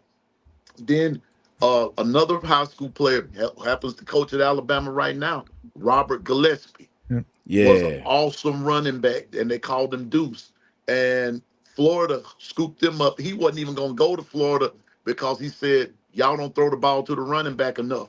And they went and got film to show how how all of that came. And then there's another guy that used to play at Bama right before Saban got there, Terry Grant, running back. That dude was cold-blooded. Well, Terry Grant is my grandson's uncle. So I'm going to be, y'all know what I'm going to be doing. So anyway, But that's those are the 3 players that I've seen play. Those dudes were cold-blooded. I know one player you forgot, you didn't name from Mississippi that was like that. Who? Oh, if you watch In the Heat of the Night, man, Bubba Skinner, man. Oh yeah, Steve McNair. Yeah. My man, Bubba Skinner, man. He always said I played for Bear Bryant, man. Man, all that. But man, come on, man. Come on, Steve, yeah, Mississippi. So, can I tell you what Kyler Murray did in high school? Yeah, what's his stat? So he's considered the greatest. Like when you look at what he's done accomplishment wise in all of high school, 10,386 passing yards, 117 touchdowns, 4,100 rushing yards, 69 rushing touchdowns, 42-0 as a starter, starting as sophomore through senior year, won 3 consecutive state championships, is the only player ever named Gatorade National Player of the Year through all 3 organizations, Parade, Max Breath, and USA, and won Mr. Texas Football in that same year. Man, what overall prospect was he coming out of high school? Was he the number 1 overall prospect? I believe he was the number 1. Let me go look. I believe he was number 1. He was close to it if he wasn't. Yeah. And who was better with them stats? Bro, I remember Johnny Manziel talking about him and talking about how like he looked up, like everybody in Texas like looked up to Kyler Murray as the prospect to be. Let's see here. He came out of Allen, Texas. Let me bring up his 24/7. I'll use 24/7. He was 30. He was 30? 30. According to who are you looking at? 24/7. He was 30. Yeah, like 30. Pull up on 3. What quarterbacks were ahead of him? Yeah. This is going to be interesting. He was number 2 dual threat, from what I'm seeing. Who was number 1? About to see now. Because I really don't like using 24/7. I don't. Let me. I just want to know if they in the NFL now or not. The guys that was in his class, that's notables. Derwin James was number 4. Josh Sweat was 6. I'm still strolling. Getting Dante Jackson 10. Still strolling. Pro style Josh Rosen. Yeah. Calvin Ridley was in that class. Of course, Minka, so that's Minka and all them. Yeah. Class. Blake Barnett was ahead of him. Blake Barnett. So Tez, little tidbit of information for you. Auburn was actually the favorite to get him into the last minute. To get who? To get Kyler Murray. Kyler Murray was actually behind closed doors working with Auburn to go to Auburn until like he just talked about that until like the last 3 months when Auburn lost interest. I forgot who they wanted to go after instead, and they fell off Kyler and add him to the list. Wow. Add him to the list, which also contains Lamar Jackson. Really? Yeah. He wanted to go to Auburn, but wow. Gus wanted him to play. Imagine Gus having those players in his system. That's just crazy. Gus wanted him to play running. One out there. Look, KB said he was also drafted by the Oakland A's. Yeah, in the first round of the NFL draft. Yeah, only player to be drafted in the first round of the NFL draft and MLB draft. The only player in his all-around athlete. You can't take nothing away from him. Yeah, he's an athlete for sure. I know Ephraim put this question. I don't know why I just clicked off of it. I think he asked the best two-way player like you ever seen. Two-way player? So it can be anybody. I don't think it's anybody outside of Bo Jackson and you mean two sport? What do you mean two-way? A two-sport athlete. What are you talking about? It had to be Dion or Bo. I mean, that's what I'm saying. It only comes down to I think he may be talking about high school. Because if we talk about colleges, it's a real short list. We can get to the real short. I don't know nobody that played two. All of these kids play two sports in high school, but I didn't watch. I didn't watch them in basketball or. Hey, now I'm gonna tell you this. Now I know this is not a popular pick. Was Mr. Basketball in Alabama actually? This is not a popular pick, but Dalvin Tomlinson, this dude was a monster in the football field and was a 3-time state championship in wrestling, never lost. Dalvin Tomlinson was a Do you Do monster. you not bro. see that bear? Do you Yeah, not see that Right. bear? I see why. yeah. Big Dalvin bear. Tomlinson was a hell of a dude. Now, Jason Jackson. Auburn pass up on Cam Ward. Yeah, it's a lot of them Huh? that they passed up on. He's asking if they did. Hey, Nah, They did. did they, JJ? we never actually had him. We had Kyler Murray. I mean, we had Lamar Jackson. Oh, Y'all had Iverson, him, the Hey, wide. dude, y'all had got him me. in. Hey, Y'all dude had got him me. in there, man. Y'all I should forgot never about let him AI. left. Forgot They about wanted AI. Hey, I was a Gus wanted him dog to at play running back. receiver. You say you wanted what? Gus wanted him to play running back. He wouldn't let him play quarterback. That's why I would have fired him that day. Oh, what a I would have fired him that day. That's how a prospect like Lamar Jackson ends up at Louisville. Nobody wanted him to play quarterback. Yeah.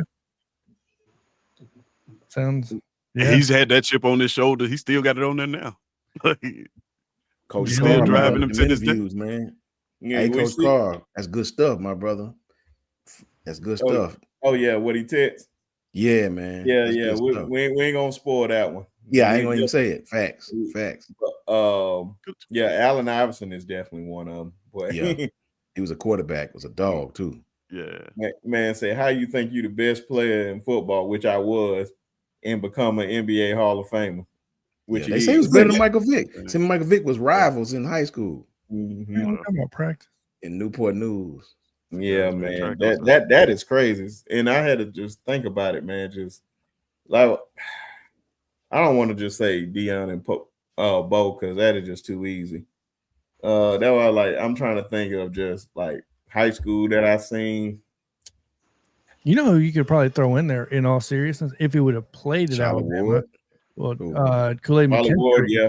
Kool-Aid McKinstry was a damn good basketball player and So part was of Terrion. So was Terrion. Yeah. Mhm. Well, And he played one season for Alabama, but after that, Saban told him no. Yeah, man. He said, "You know where your future is. Yeah. Stop playing." And then just think about Auburn, Trey Donaldson. But he don't play for Auburn no more. He transferred out basketball, but he was a 4-star safety. And we actually signed him to the football team. He just decided to play basketball. Didn't y'all have Malik Willis? We did. Never touched the field. Him and Bo was on the same roster, if I remember. yeah, he At some- just ain't never touched the field. Never touched the field. Wow. Went to Hugh Oh, I Freeze like- and won the Heisman. Well, was in it. What's the name for in Heisman? the running, yeah. And that's why I like, man, this shows you how crazy. Just that list alone, we seen how a lot of these guys pan out. Yeah. A lot of these guys Yeah. deserve to be fired. I ain't gonna lie to you. A lot of these guys deserve to be fired. It's just like, bro, I know Auburn look at that like, come on, man. We come on. Well, he is fired. The guy that we talked about that did all that, he had another school now. Yeah, but we Yeah, seen Florida what- State. His quarterback talking smack to y'all. Oh, yeah. Yeah. Yes. Well, he about to get Which is fired crazy. It's again. like, bro, you not Mhm. finna get a chance to throw the ball. They man, I He's don't. That's coming. why I'm like, I don't know why he talking. Gus is finna hand that ball to Chroma the entire game. He gonna have like 40 Gus finna carries. try to run 90 plays a game, Like, stretch us out, then run off tackle. Stretch us out, then run off tackle. He going same old thing they did at Central Florida, that he did at Auburn. We're gonna see. Yeah, what I kind know of we quarterback. lost Alvin Kamara, but man, you Kamara gotta see was the on long that. list of running backs. See, our running back, like if Auburn lost, I wouldn't even say Auburn. If Florida lost Alvin Kamara, then we can be like, oh man, that hurt them. You can't Triple A's. name 3 Florida running backs of this decade. yeah. You right. Well, That's- that's at the But you time. can real lost them Alabama ones real easy. Well, when Alvin Kamara was at Alabama, you can't do that no more because of NIL Yeah. and People you can't forget. stop foul. They had so many running backs that like, D Hart, Alvin Kamara, Yep. Torrin Smith, Alvin Tenpenny. Alvin Tenpenny. Alty Tenpenny, Tenpenny. Kenyon Drake, Derrick Henry. that'll never. Man, it was like 6, 7 running backs, Yeah, bro. you can't do that no more. Yeah, that's over with. Somebody That's- got a red shirt. Yep. Yeah. Somebody got a red shirt. Preferred Yeah. walk-ons getting that back. No, I'm just kidding. Just kidding. Rocket, what you mean? Rocket played in the league. He Rocket was straight. Bro, Yeah. return man. Rocket Yeah. should be about 50 years old now, though. Yeah. Yep. Didn't he have a brother too? What was his younger brother? I forgot his name. He was Quadri. Quadri Ishmael. Yeah. Mm-hmm. No, Rocket had a good but career, he just man. wasn't on Rocket's level. Yeah, Rocket had a decent career. Who went on to play for not the Patriots, the Ravens? Was that his Played little for a brother couple played for the teams. Ravens? I think. Mm-hmm. He played for a couple of them, not mistaken. A couple teams. But that was a while ago, though. Oh, yeah. Right?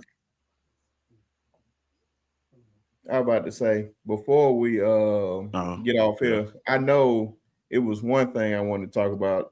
I'm gonna see if you know about it, John. You heard about that lawsuit with Wisconsin and Miami? Oh yeah. What? Yeah. Already, because they're saying he was on an NIL contract.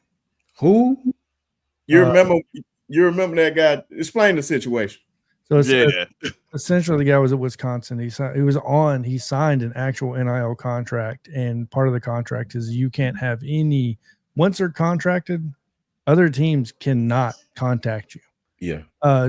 From what I've heard, Miami was pretty much like bombing this dude to get him down to Miami. I don't know how much is true, so I don't want to speak too much on it because it's going to go to court for sure. It's allegedly. Yeah, allegedly, it's going to go to court. But essentially, Wisconsin is suing Miami now for the entire, like, his NIL package plus damages and everything else is going to be incorporated with this. But it's funny because they waited until they should have waited, in my opinion, until July 1st, because then they could have sued them with the clearinghouse. But now it's going to be, without them doing the clearinghouse, it's going to be, I believe it's going to be a civil suit is the way it's going to pan out, which in my opinion will probably end up keeping the player from playing at all at Miami, at least this year. So, but that's kind of the gist of what the facts are, unless you know something else, Brinsky. Yeah, if I'm not mistaken, because I remember Ty was like, if this the same kid, he was like, he was trying to transfer or whatnot, join the transfer portal, but I think they wouldn't let him. So it's an NIL contract. Yeah, he tried to enter. They said, no, you've already signed your contract. So only thing he did, I think he dropped all his classes. Yep. And then went there, which Ty thought was smart. So this was one of those subjects. I just remember Ty talking about this, and I was like, man, this don't sound like it's gonna go well. I was just saying, and then clearly we see it's not, because they're suing for tampering. Well, when you drop your classes, the assumption is this: if I'm at Wisconsin going to class and getting my NIL deal, I'm under contract. If I drop all my classes and I'm unenrolled from the school, now I can breach that contract because the NIL contract is tied to the university, tied to me going to classes, not if I've been basically almost like released, like a free agent. That's not going to end like that. I'm telling you right now, Wisconsin's about to drain Miami for everything they can. Man. Yeah. Wow. So what this remind me of the conversation we had before. I just think that the way to fix this, man, and a lot of stuff that you see in the portal is just make the other school pay it. Yep. Make these kids, if you want to, after they sign an NIL deal with one school, if you want to talk to these kids, make it open for them. You talk to them, but yeah, you just got to buy them out of that. Just like they do coaches. Yep. You know, you want this coach, you pay his buyout, you can have him. Be willing to come. The transfer portal window needs to be that window where they can talk to them under NIL contracts. And I think that's the problem, is there was no stipulation. The NIL contract says no contact. Yeah. That was the problem. It says none. It does not specify when. It just says none. So the moment Miami contacted him, it was already a done deal. Like, they already breached it. So. Yeah, man. That's why I said, man, it needed to be some structure, man, because you're going to get all this wild and crazy atmosphere that we are seeing right now. And it's just a wild west in college football for now. But I think when those bylaws kick in, July 1st. Yeah. So yeah, man, I think everybody better go ahead and do what they trying to do right now, because when that time comes, man, it's over with. If they got a full clearinghouse, You better be about your business. Mm-hmm. And pay attention.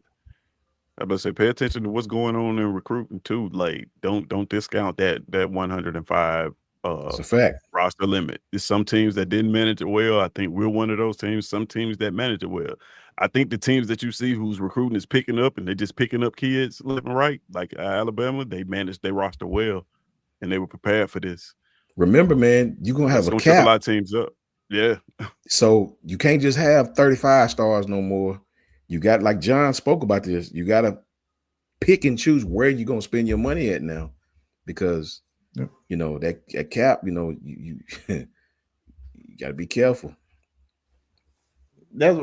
It's just really crazy, man. Just seeing how like all this is going in this college football world, man. I really hope the bylaws that we have, man, at least put us all at a little ease, so we ain't necessarily talking about this, which I feel like we're going to continue to talk about, because it's going to be somebody trying to handle the loophole and all that, man. Because all the time, and they gotta at least have some type of NFL type structure with these agents. Like they gotta be able to take a test, be certified, and all that. Because like we got guys that worked at the tire shop the day before. Now all of a sudden he's an agent. Like we ain't signing nothing. He ain't even going to class. Now what? Bro, now what? I could walk down to the university right now and just be like, "I'll be your agent." Yeah, I got a friend who is agent ridiculous. Now. There he is, amazing. And if anybody allow their child to just be with anybody, they need to call child services. Even though, high school, anything, man. Even with college, I don't care. Call child services. They're unfit parent, because I feel like the parents that's growing up in this, they really need to educate themselves, even if you're not going to be in it, so you at least know if your child have any opportunity to earn anything in college football, basketball, soccer, baseball, softball, anything. You should educate yourself on this stuff so you can be prepared for it, so you can have the proper reps to represent your child. Because there's a lot of guys out here that's going to take advantage of it until they start putting these stipulations to it, man. Yeah. And I hate to see somebody get taken advantage of. And it's going to be somebody. It's somebody right now that I feel like is falling by the wayside. And I don't like how Nico's situation went. I thought that was like poorly handled. They like, or else I'm not just going to show up. Like, no, man. Like, you don't have no type of leverage to not just show up. Like, whoever advised him, if it was his dad, which I'm pretty sure that it was his father. Matter of fact, I'm not even going to put it on him because I don't know for sure.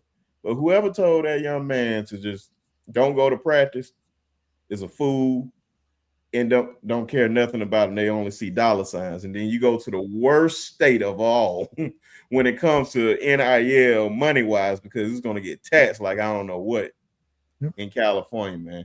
It's crazy, man, out here. Yeah. Yes, it is, brother.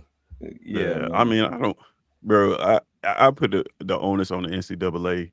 Like, I mean, I get it. It's guys out there just being reckless agents, but man, y'all got to have some consistency. How is these kids and agents and all these people supposed to prepare, and these parents supposed to prepare when every 5 minutes the rules change drastically? It's one thing I don't like that's happening in college football right now is when they change, they make the biggest change.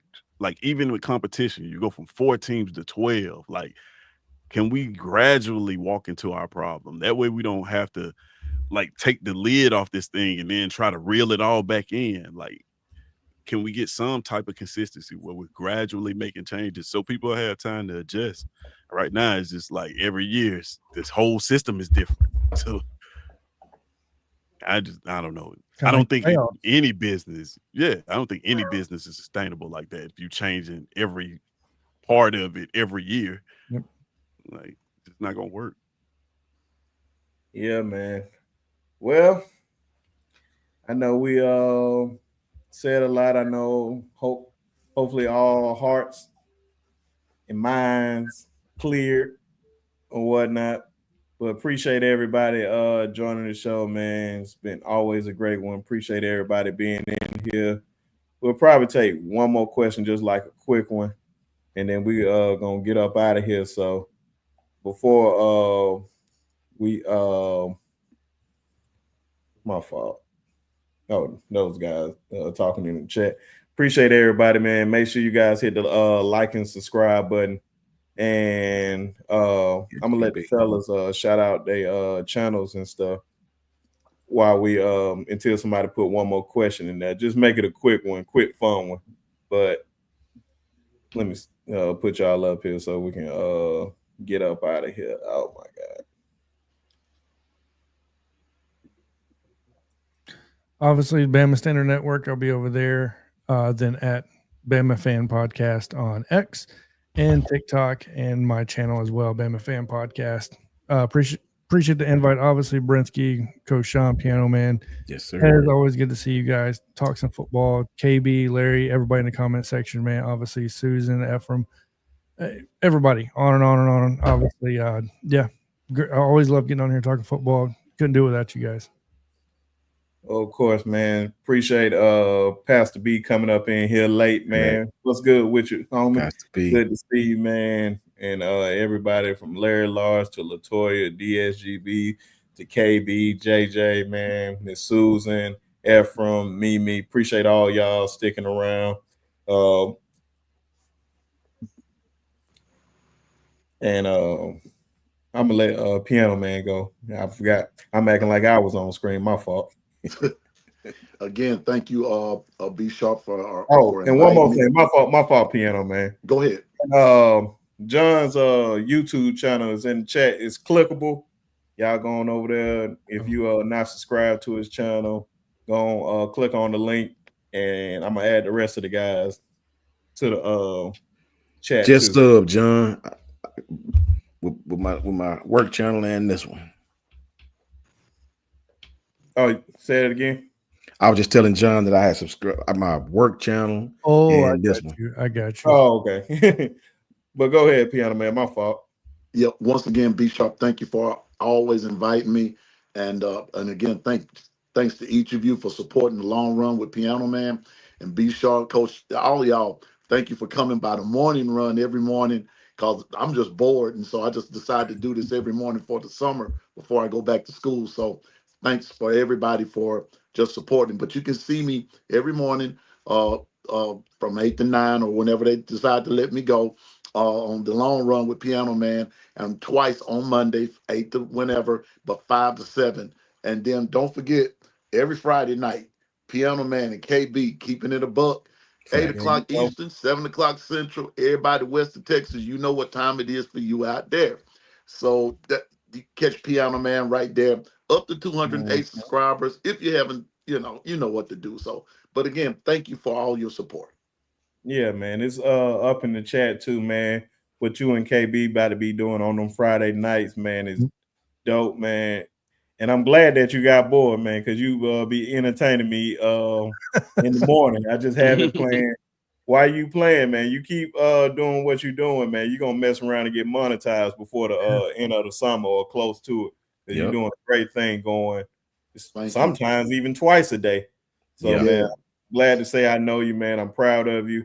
Can't wait to see that subscriber count go up. That's why I said Piano Man is in the chat. His channel in the chat, man. Keep on supporting that brother and KB and everybody else that has channels. Coach Carl, who's not up here, hoping that he feels better too. Facts. Yeah, facts. I gained 10 subscribers just now. And man, we got to support a community, man. Appreciate all of y'all, man. That's what I'm talking about. Go over there and support. Oh, it's me. Come on, Tez. Fabulous Tez at It's SC Season, or just SC Season on YouTube. You can find me on Twitter at the channel is at It's SC Season, or my personal Twitter is codename Tez. Still no content yet, guys. But trust me, I'm working on it, man. But I appreciate everybody that has subscribed. And if you want to hear the content when it does come about, please go over there and subscribe so you won't miss it, man. And appreciate you, B-Shaw, for having me. Of course, always good to talk ball with the guys, man. Oh yeah, man. And please send me your link so I can add it to the chat so folks can subscribe to it. That's a good idea. Just add it to the private chat now. Throw it in there. Look at OG Ephraim just doing me wrong with them dead gun Raiders, man. I can't say nothing, Ephraim. Right now, we're not doing well. We got Aaron Deadgum Rodgers, man. So, hey, man, it's better than having Mason Rudolph. I can promise. I almost rather go with Mason, bro. Oh my God, you're gonna regret those words. I almost rather go with Mason, bro. Aaron. I hope y'all win the Super Bowl just for that. I think Aaron washed, bro. You got to show me something different. You got to show me something different, bro. But shout out to Ty Hayes. Shout out to Jan 716. Shout out to Coach Al. Shout out to my brother, Coach Carl. Hope he feel better. He's always in our prayers for sure, for sure. Shout out to our broski KB. Shout out to Justin Smith, Clint Lamb. Shout out to Justin and Bama Standard and all them boys on Bama Standard that's doing great content. Tap in with them boys, man. Shout out to Marvin. Shout out to Smoke. Shout out to all them boys, man. JB, everybody over there, man.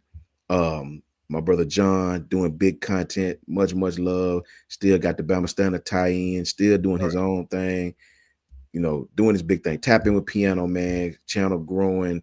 They mad because his channel growing. I personally love it. You know what I'm saying? Brinsky, you already know Brinsky tentacles getting longer and longer. We right here with him, you know what I'm saying? And we still waiting on my favorite Auburn fan because I know his content gonna be popping whenever he drop it. Oh, you know what I mean? We know it, man. Shout out to everybody, bro. You can definitely find me at JMH. We're about to pick this content back up, man. Probably Saturday night. If John don't go Friday, we'll probably go on a little Saturday night run, maybe a Thursday or Friday night, whichever one. We gonna post it when we go, man. JMHO Sports Talk, man. Just my humble opinion. That's all it is on Twitter and YouTube. And like you said, man, KB and Piano Man on that Friday, man. Facts. Definitely y'all tune in to those boys. If Coach Sean goes Saturday, I will be right there too. Yes, sir. That's right. It was one of those weekends. We'll lock it in. Went somewhere and still jumped on the channel. Facts. And then Ty and all them jump on there. Like, man, how y'all gonna have the fun without me, man? We'll lock it in for Saturday. We'll lock it in then. Yeah, man. So you know I'm locked in with you, brother. Got you. And also one of our favorites, her, she wasn't doing well. Haven't seen her on the show lately, Miss Janet. Praying that she get better. Hopefully that she feels better and be back on here with us and can talk that ball and just enjoy the show, man. Because I know a lot of people really just enjoy. We're not always talking about Alabama all the time. We're talking about some of everything, cracking up, laughing, fellowshipping with one another. So, man, it's all about supporting. So definitely appreciate everybody that continues to support all our YouTube channels. Go ahead. My fault. Also, Miss Jenny, I met her at A-Day. She's in the same situation. Me and Kyle met her at A-Day. All of us met her, man, and she going through a real bad cancer thing, man. And I pray for Miss Jenny along with Miss Janet. Good to see my brother Dr. 334, man. I ain't seen 334 in a minute, man. Good to see 334 back up in there. Susan, always seeing Susan that represent Bama State. You know what I mean? I still love you though, Susan, even though you went to deadgum Bama State. I know, right? I can feel the regurgitation coming, right? You know. So much love to all of them, man. And you know, our prayers are gonna be with our family, man, for sure. That's right. Oh yeah, man. Like I said, man, appreciate everybody, the community people that we have that support us, man. Y'all are A1. That's why I say I don't consider y'all subscribers. It's always family. That's why I say subscriber/family. Facts. Y'all really show love, man. Y'all come on everybody's show and support. Toya. Yeah. Oh yeah. Shout Shout out to everybody that just subbed, man. I appreciate that. I just saw it. I appreciate that. Oh, Piano No, Man, KB. I want to Go ask ahead. you real My quick. bad, Ted. I'm sorry. No, I just want to ask Piano Man, you still having that? When is that HBCU show? You Yeah, still man. having that? Wait for that. It's supposed to. We're going to do it Monday. We're going. Okay. And I'm going. And this is what I'm going to do. I'm getting all the logistics of it. And I just want all my friends that are HBCU grads.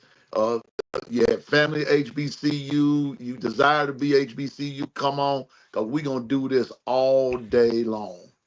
Oh yeah. So we got you for the morning and we got you for that night. KB All just day. made my hair follicles hurt, man. He That's what I'm said the saying. buzz of the Hornets. KB, did Susan tell you to say that? I believe she Do did. without that. Don't let her tell you. Don't let her. I hold you drive to you, high KB. regard. I hold you high Facts. regard, KB. Higher regard, KB. Come on Higher now. regard. Come on, man. I can't look at you different, man. Preferably a Skeegee or Alabama A&M type level where we hold Anybody. You see these colors? Yeah. You see these colors? You seem like such a smart man. Facts. Come on. You're an educated man. Educated Strong man. black man. Yes. Come on, man. We got to do better, man. Well, I don't know about ASU and Tuskegee, but I know about Jackson State. So I you know, Hey, shout out Jackson State. I can't say nothing. Jacksonville State. yeah. Oh, Right next to Anderson, but that's all I can say, man. Hey, man. Hey, I would give Alabama State one thing, man. Them Yes. honeybees, man. Them honeybees. Honeybees, Down, boy. man. They That get might be down. coming into tonight. Look, Coach Carl. Look, Coach Carl. Hey, if y'all haven't seen, if y'all not hip to the honeybees, type in Alabama State honeybees and Yes. enjoy the show. Yes. If you know how a honeybee is shaped, have mercy. there you go. person. They got the stingettes Oh, and they got my the God. honeybees. What? Yes. The Y'all been honeybees. holding out. Okay, Oh, my I see God, where man. my friends are. Y'all ain't told me nothing about no honeybees. Hey, I'm telling you, man, they've been Man, on national TV shows. I was about to say they like internet, they like national. I thought you knew. Yeah, they do their thing. Well, Now they ain't like the they ain't like the MMW now. Now they ain't like the MMW. Them Maroonets now. Them marching Maroonets. You know, Alabama University now. Varsity. Ain't no R in this varsity, university. But you know, you gotta Google that. We got that big old 50-foot sign in Birmingham. You know, come here, you can do anything. You know, big old sign. That's us. You know. Yeah.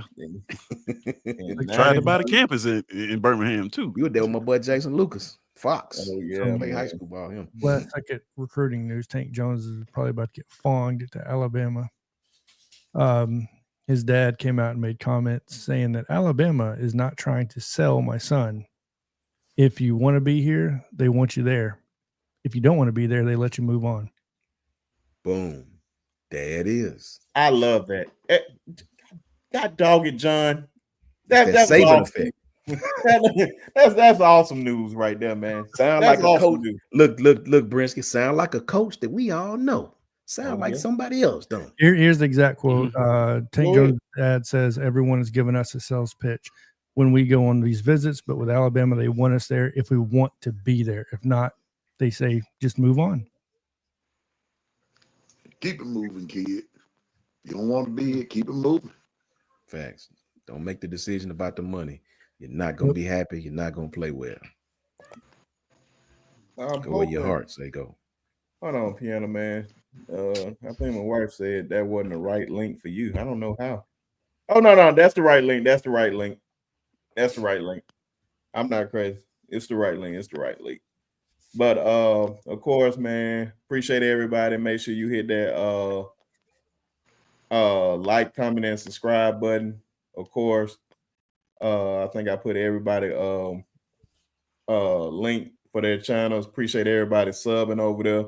Because I know a lot of times when people say go over there and sub, some folks be like, F them and don't go over there. But I'm glad y'all went over there and support these guys, because I'm telling you, they're going to get to know them now. Because one day I ain't going to be able to have them, man. They're going to be everywhere. They're gonna maybe on Fire Bomb, may even have their own show so big they go Hollywood like Tez with his gold mic. Facts. I knew you was gonna say that. Facts. I'm telling you, man, get that gold mic, man, and treat us like, hey, man, I knew you I'm was David gonna say Ruffin, and these are the Temptations. I don't like how he been treating us. that. No, But, man, me. cut it out. Well, Ted, I don't care how you treat. I'm gonna still shout you out because you ain't gonna let no bad karma come to my way because you don't show up half the time. But I understand. You got to be there to pray for your team, and they need prayer. Oh, Hey, yeah. man. That's funny. But yeah, man, appreciate everybody. I know I said it about 1,000 times. Thank you all, man, for everything that y'all do. Make sure you hit the like button before you get up out of here. And for Miss Janet, you already know. F them. F them. F them. It's all love to I you. mean, F them.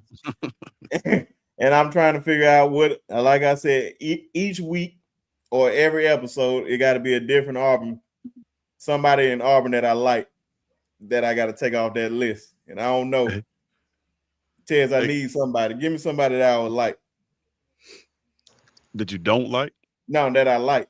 I named Jason Campbell. I named Cadillac. Ronnie Brown. Ronnie Brown. Take Ronnie Brown off the list. I like Ronnie Take Brown. Ronnie Brown off the list. All right. And Hey, don't. Hey, you ain't got to apologize, Coach Sean. I'm not a tree. Okay. Fair enough. Right? Touche. I get it. Facts, so yeah, bro. man. Y'all catch us. I don't know who's gonna go live next. So if it's KB and Piano Man tomorrow morning, make sure you guys catch Every morning. Piano Man every morning on the long run with Piano Man. Make sure you guys be over there in the morning at 8:00 Central Time, and we'll be right there supporting him. And we can't wait for HBCU night because that's gonna be the night. But see y'all on the next one.